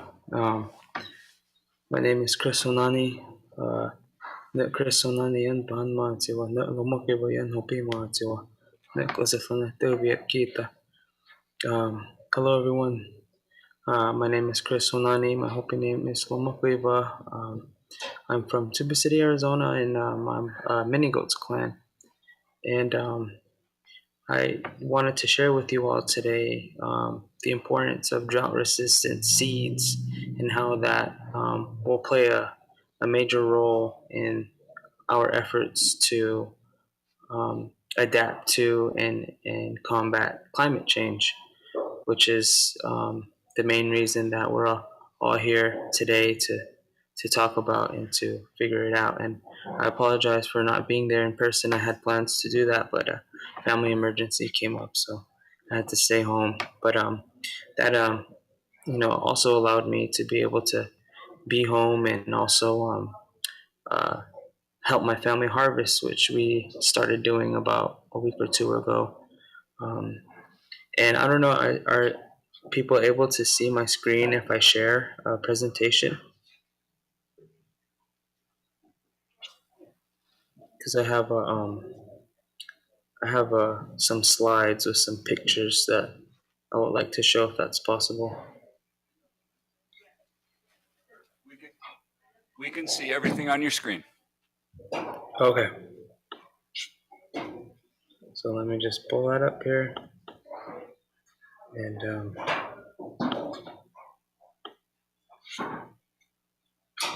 all right, so can you all see this first picture here? So this is a picture of my family's cornfield out at Hopi. This is a blue cornfield, and one of the first things that you notice in this picture is first of all how dry it is. You know, we're high desert farming people, and we experience hot summers and cold winters. But even that's changing these days. We're seeing a more inconsistent weather pattern. We're seeing early frost, late freezes, um, and that is really starting to challenge our traditional ways of farming. Even though we know as Hopi people that we've actually experienced um, climate change before, and we were able to figure out a way to adapt to it or to find ways to um, use alternative methods of growing or finding different places to grow. So we know that we've experienced climate change before. It may not have been to this extent, but we were able to overcome it before in our history. But now we're seeing um, changes that are more rapid. We're seeing changes that where to our weather where we're seeing every year is something different. Over the past 2 years um, have been very excessive um, rain events during the summertime. And about 3 years ago is when we experienced um, a summer where we had basically no rain at all. And so it's becoming more and more challenging to think about what to expect when it comes to our growing seasons. So, so this field here, um, as I said before, is a blue cornfield, and it's you can tell that we grow a lot different than industrial farmers. Um, as you can see, many of the plants here, they're feet apart from each other. They're not right next to each other. We don't plant um, we don't plant them too closely together because they need the space for their roots to um, gather the moisture in the ground. So that's kind of one of the methods that I think we may want to start thinking about. And really, this method of farming isn't going to be suitable for a lot of places. It really depends on your location and the amount of moisture your area receives and um, the amount of growing days that you have during the season. So really, this method of farming is um, is really only appropriate for certain locations. But I want to be able to at least talk about the general idea of this and maybe put the idea out there for others to use to adapt to their own areas. So I'll move on to this next picture here. So this is the corn that we harvested from that field later that year. And this corn, this drought resistant variety, um, was able to mature in about 4 to 5 months, I believe it was, because we plant usually around Mother's Day, um, and then we'll be harvesting right around this time of year, so about October. And so this corn really was not irrigated using um, any water from any surface water from anywhere. This all of this corn was grown using only rainwater. And so it's really important for us to think about the weather pattern that we're experiencing these days and thinking about, what has been um, isn't going to be what's going to happen in our future, because we're just going to have to expect um, very drastic changes over the years. And so this corn here was able to survive um, high heat, um, low rainfall, and we were able to get a good harvest from it. And so once this corn is harvested, it's dried for up to 2 weeks outside in the sun, and it's stored for anywhere from a few years up to maybe even 10 years in just basically an underground um, storage that we have back home. It's There's no electricity needed or anything. The storage is actually built in the ground, so you're using that natural coolness, that cool moisture from the soil to help to kind of keep the storage area at a nice um, low temperature. Even during the hot summer months, we're able to really save the seed, and that's also a really important part um, about thinking about our foods for the future is storage. How are we going to store our foods?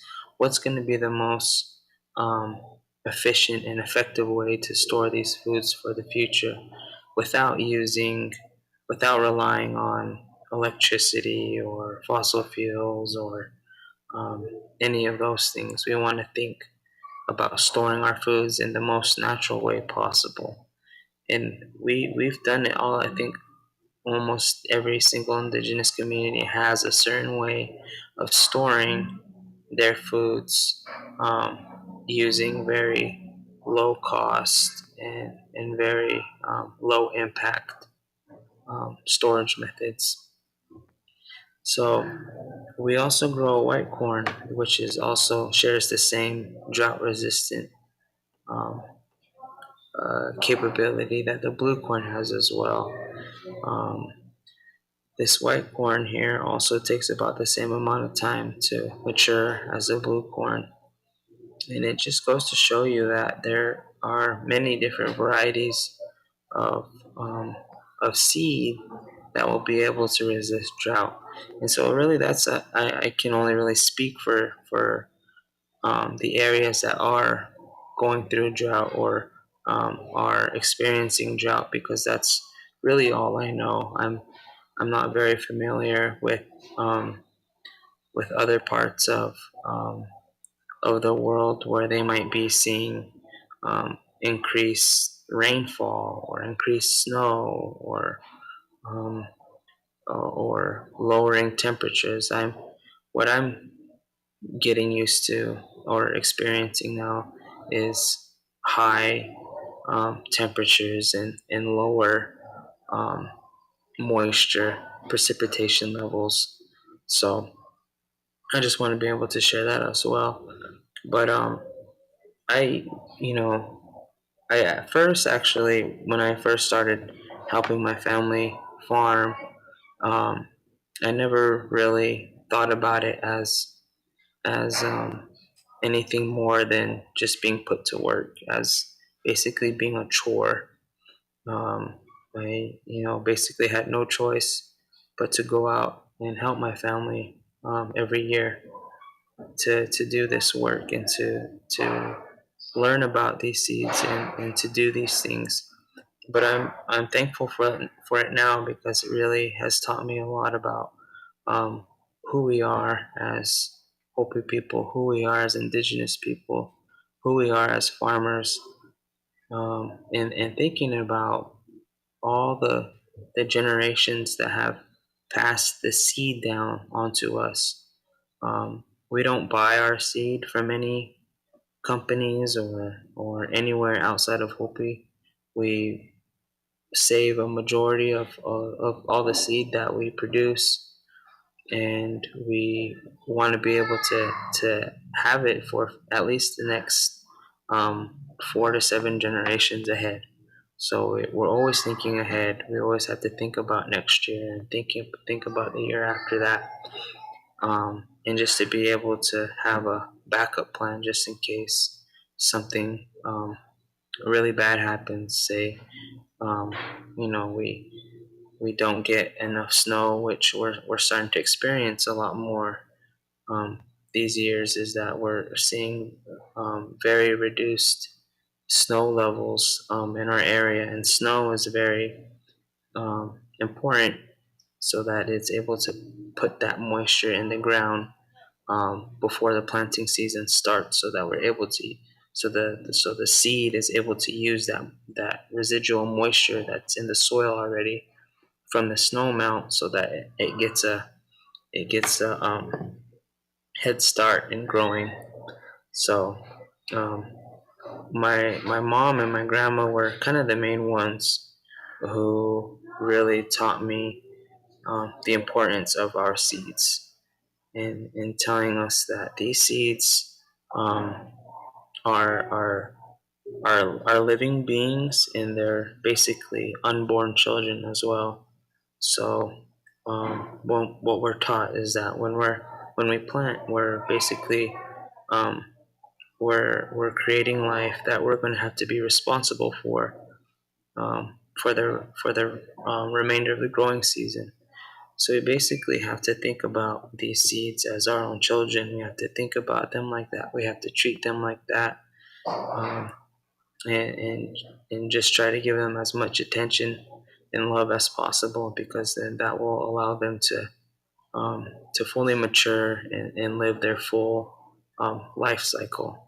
So I was always taught those things, and taught you know to talk to them and to sing to them, and just be there with them, and just to think about them as my own children, so that I put that same amount of respect into this, just as I would um, with um, with my children or with any of my other family members. So the importance of our seeds really um, is something that I really try to share with other young farmers as well, farmers or young people who may not have had the same experiences as I have, had growing up, growing corn, growing beans, all sorts of different crops. And I'm very fortunate to have had that experience. But I know that there are others who haven't had that experience. So I've taken it upon myself to be able to share whatever knowledge I have with any young farmers, because we need more farmers. We need more food producers. We need um, we need more knowledge holders who have this experience of growing our foods, producing our foods in a traditional way. And so this picture here shows you the taproot of the corn, and you can just see how far that taproot will go down into the soil to find the moisture. And I pulled this one up because when we plant, we usually plant about 10 seeds per hole, and um, when they're about 2 feet tall, we'll go and we'll thin out each hole to about 6 stalks. And so this was one of the stalks that I felt like was was smaller than the others and wouldn't have much of a chance compared to the other stalks. So this is the one of the seedlings that I had pulled out because I thought it wasn't going to make it. But when I did, I realized how long those roots are and how long, um, how far down, how far deep these roots will go just to find that moisture. And so I kind of thought about it more, and I basically admitted that I underestimated um, the ability of our seeds in our food, and so I wanted to just keep this picture just to serve as a reminder to me that our foods are are very intelligent, and they're very powerful as well. They they really serve as a reminder to all of us about the resiliency that we all have as indigenous peoples.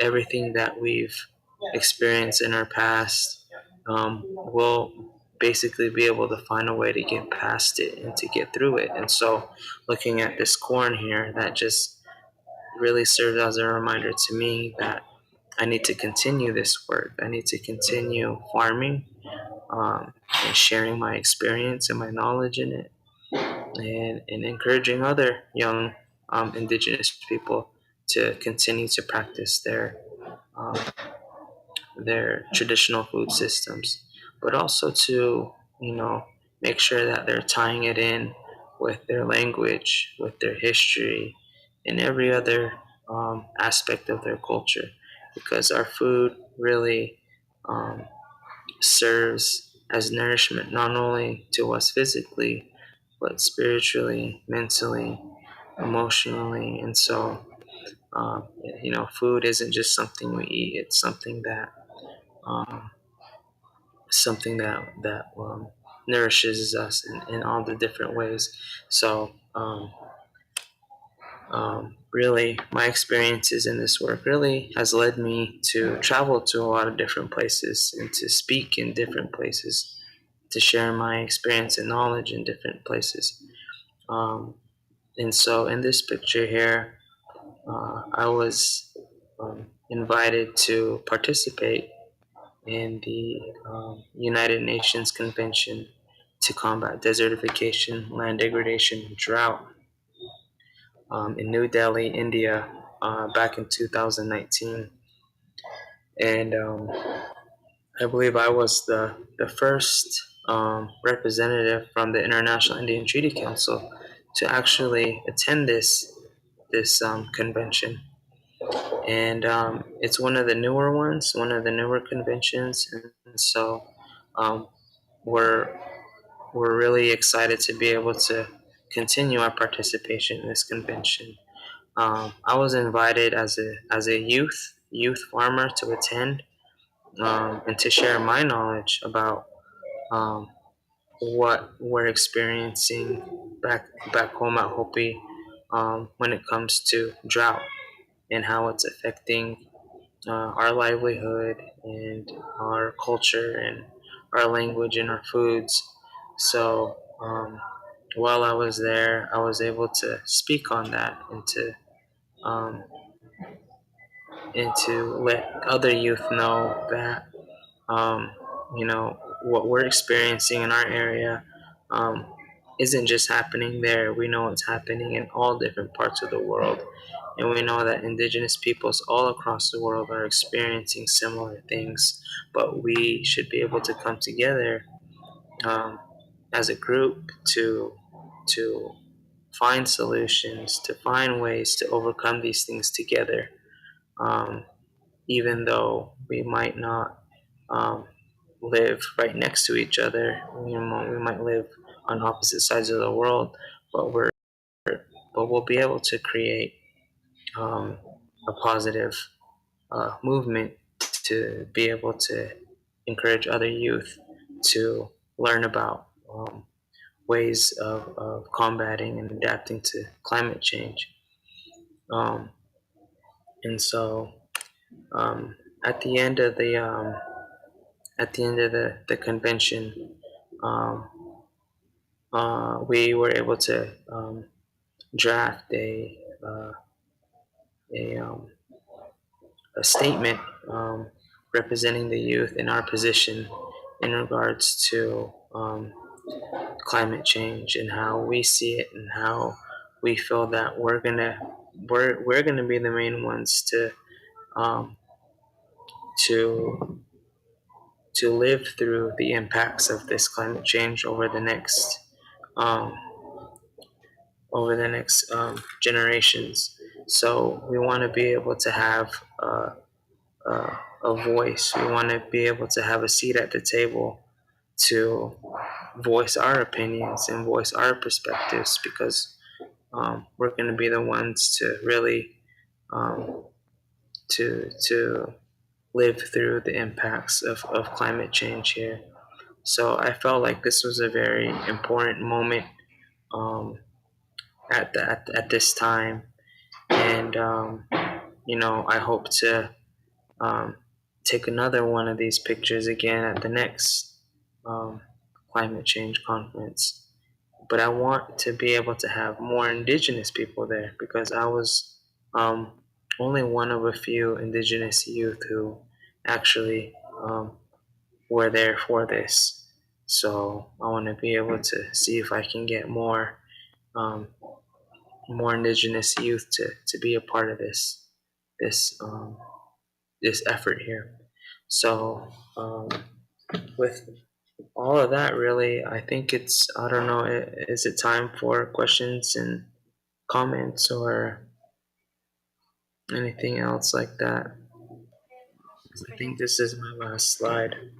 Go ahead. Chris, could you talk about what you're doing with the youth at the upcoming climate conference of the parties?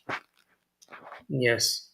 Um, so at the next UN Climate Change Conference, COP27 in Egypt, uh, I am a co-lead um, in organizing a youth, um, Indigenous Youth Roundtable activity where we're inviting a certain number of youth to attend and to be able to share um, their perspectives on climate change and to share and exchange knowledge with each other um, at that COP next month.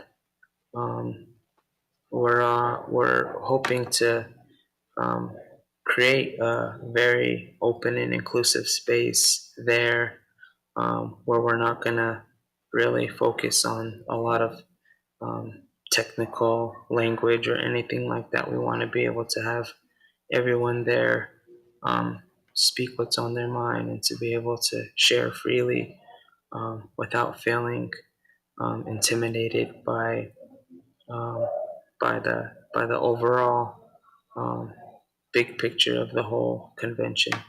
But for the youth that aren't going to be able to be there in person, we want to be able to open up a virtual space so that youth from all over the world can attend and be on either through Zoom or through other means. But we want to be able to make sure that we include as many youth as possible, and we want to make sure that we try to overcome any barriers that there might be for youth that might not be able to connect.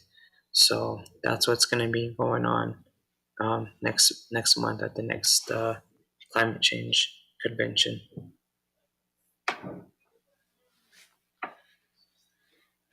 Thank you, Chris. Thank you for your presentation, and thank you, Andrea, for your question, and we appreciate it. Again, thank you for being a part of this conference. We're looking forward to tomorrow. I know you're scheduled also to give another youth perspective on some of the work that you're doing. I think that'd be very helpful to our conference. So thank you. At this time, we're ready to wrap up here for this day, and we want to thank you for your time and your patience working with us here today. And it's always good when we can gather in the Chesapa to talk about these things like we are.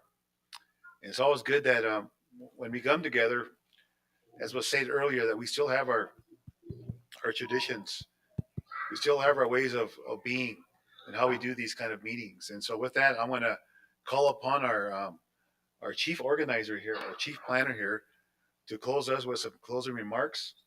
And after that, we'll have our drum group also come and give us a good song here to close out our day. So, with that, I want to ask our he wants me to call him Itancha, our Itancha here to come and close us out today with some good words. Oh. Aho, Pilamayalo. First of all, I want to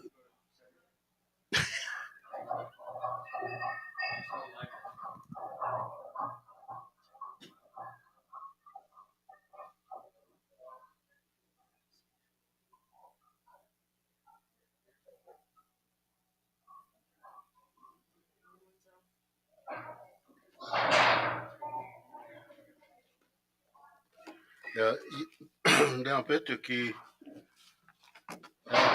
Taku Washishti Nahum, Wopala Chicha. I want to say thank you to Lakota People's Law Project, Thunder Valley CDC, Earth Stream Media, and Oglala Sioux Tribe Secretary's Office for bringing their system so that we could was able to talk with Chris over that system. So I hope tomorrow, Chuck, we could fix all the problems that we're having because there's going to be some more presenters.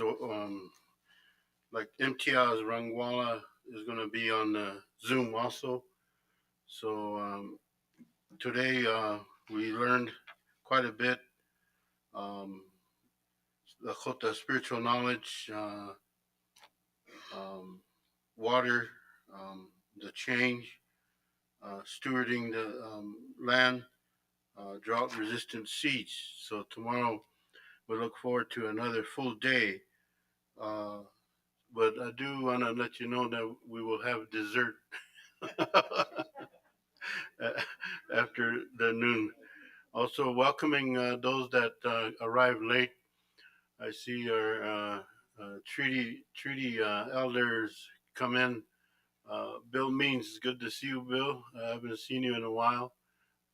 Bill usually check in at the Rosebud office in a while. And our elders from Cheyenne River, Vivian, and the group that they came in. So I hope to see everybody come back tomorrow. Try not to leave after lunch. Hang around with us and all of the Oceti Sakowin that are here. Tim Mintz from Standing Rock, Hunkpapa, and Terry Hotchkiss, and also the four bands at Cheyenne River, and all my Sichangu relatives that are here. they stuck with it. Fremont and Delano and Steve and Dwight and Claude. Claude. Claude, did you want to say something in closing? I'll give you the floor, and then we'll give us a closing prayer for today when you're done. Claude Tuak of the Sitonni Treaty Council. Oha. Atro que a vou para chicha, tona ya hippie. Maka Sitomni. And wama kashkan taku. Nipi ki hana ankaki ya. Lanta tu. Ya hippie and vou para chicha. Troca. Tajimi taki tokala hochuka. Wa okya o money imancha. Chala 1987 وهي تيوشباي ميتخاكي هي تاجيما كوبي تا واشيتوا ولكن. Good afternoon. My name is Claude Tuok, Sitongo Treaty Council, and been sitting here listening to all the presenters and listening to Tanshi Rick. I was just going to pull my sled out, what grandma gave me years ago. When he said there's not going to be any snow, I'm going to have to put my sled away again. That's kind of something that it's coming. It's coming. It's when I was growing up, these grandmas, they were saying that, and that was in the latter 50s, early 60s. They were saying that the earth changes were coming because of what they went through as little girls. They know that the women are Lakota, Nakota women used to talk to the plants, and the plants would honor them because they would sing their prayer to them. Every plant had a prayer, and they sang that prayer, and these plants will bring their healing energy or their sustenance for us to live through the stem up to for them to harvest. And so those connections we used to have, where did that go? So this is the thing that I like to stress is that where did the medicine of our people, where did that go? In 1868, there were two medicines. One was good and one was not good. And the good one is the Chanupa Wakanki. The ones that were there, we still have that treaty, and it's law, it's legal. And the other one that's still pulling our people is the alcohol. I seen these black and white pictures, and they were Lakota standing with Calvary sharing a jug. I asked, what is that? And he said, it's whiskey. Which ones are we still following strongly? Which one of these peyotas? So these things that I always stress is that we need to heal our people.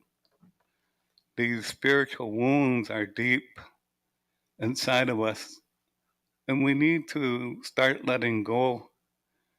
The fourth part of ceremony is releasing. We need to learn how to release the traumas, all the many traumas that our people went through.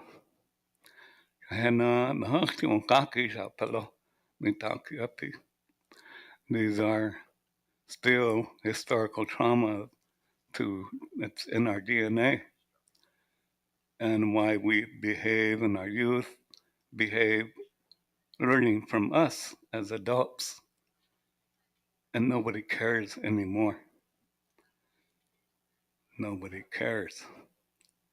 So these things we need to, we're starting a group on Sichanku Makoche. We're asking men and women who don't drink, who don't use drugs, to join our group. Those things need to be changed.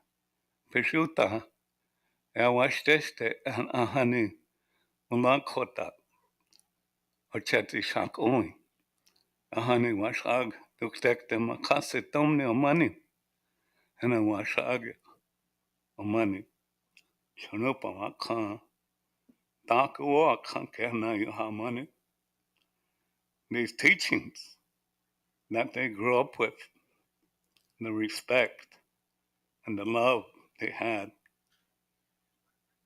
for our youth, our elders, for each other. Tiwashpakana, Lunatanka. Some of our Tiwashpas were very large, but all loved each other and helped raise their children as family. Where did that go? That's how I got my name, trying to help 18 communities go back to healing. One liquor store ruined that way of life where family members don't get along anymore. Sister against sister, mother against daughter, father against son, brother against brother, and on and on.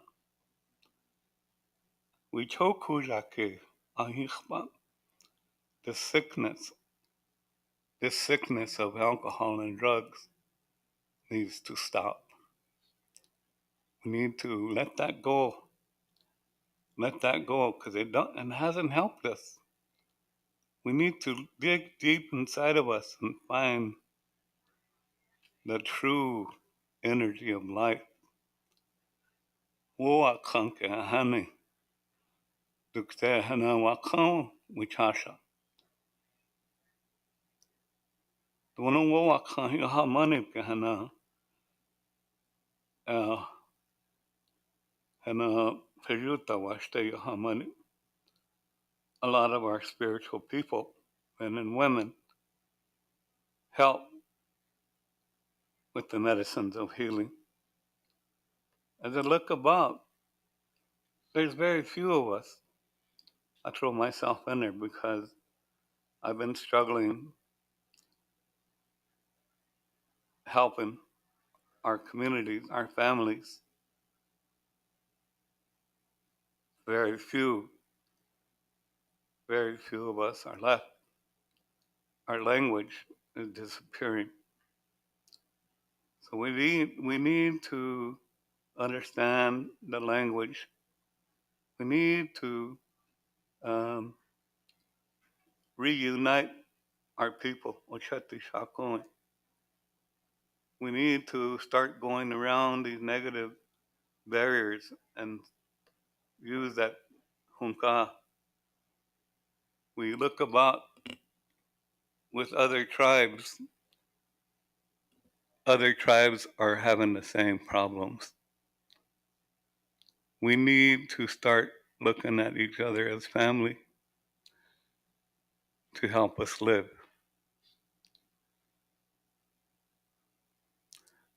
The plants, the animals, they're all worried. There's a term called wonihimsha. Wonihimsha. The spiritual fear within all of us.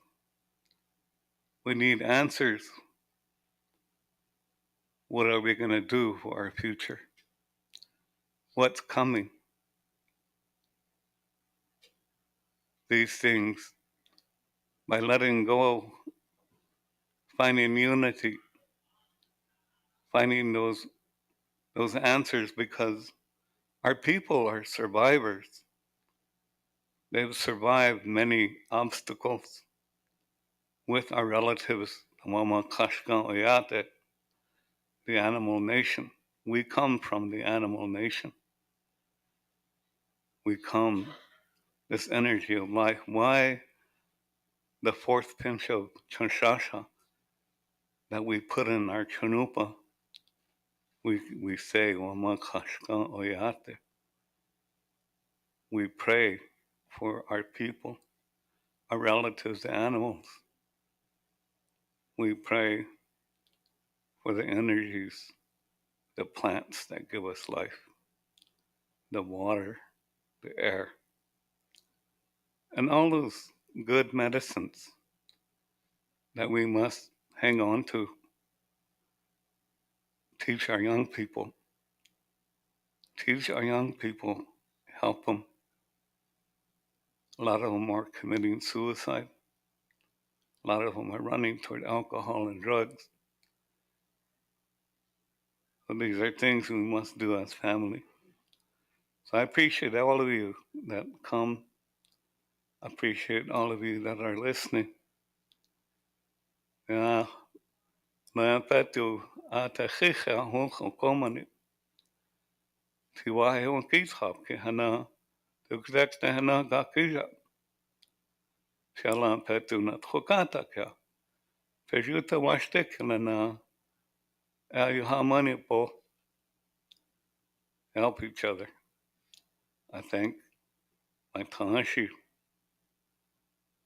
Phil, all my relatives that are here, that are pushing for this environmental crisis that we're involved in.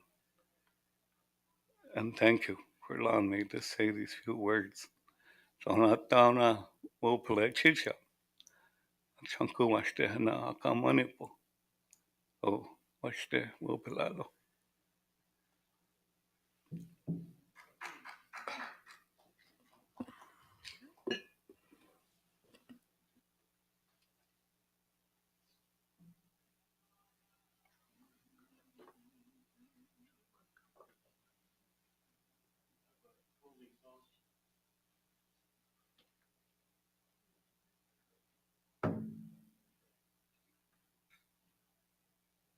Forgot.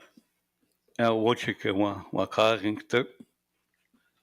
Hotun kashara ampetu. Washte uyako bikaina maka. Ijam nikaki. Tate vatopa hitwampo.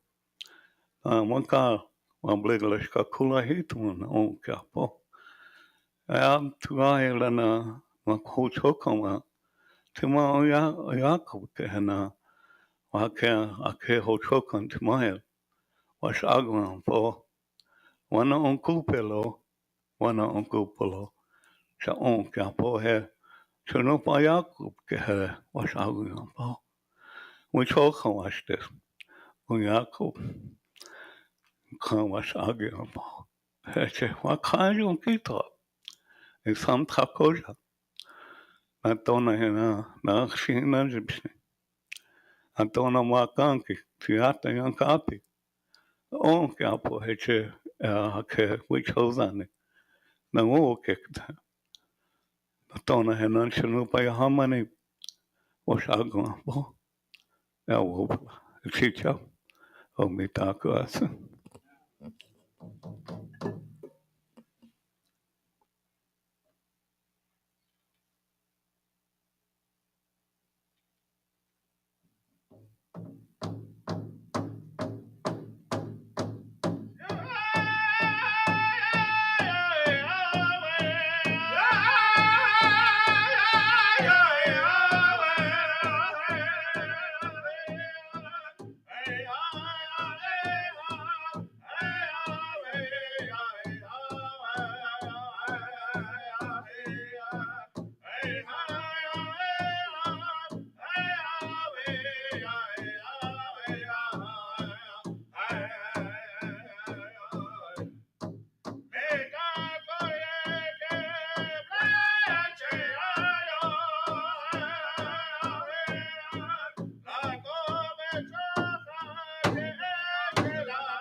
Thank you. We'll see you tomorrow at 8:30.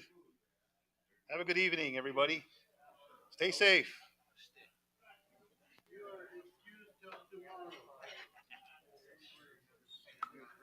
Yeah, stay.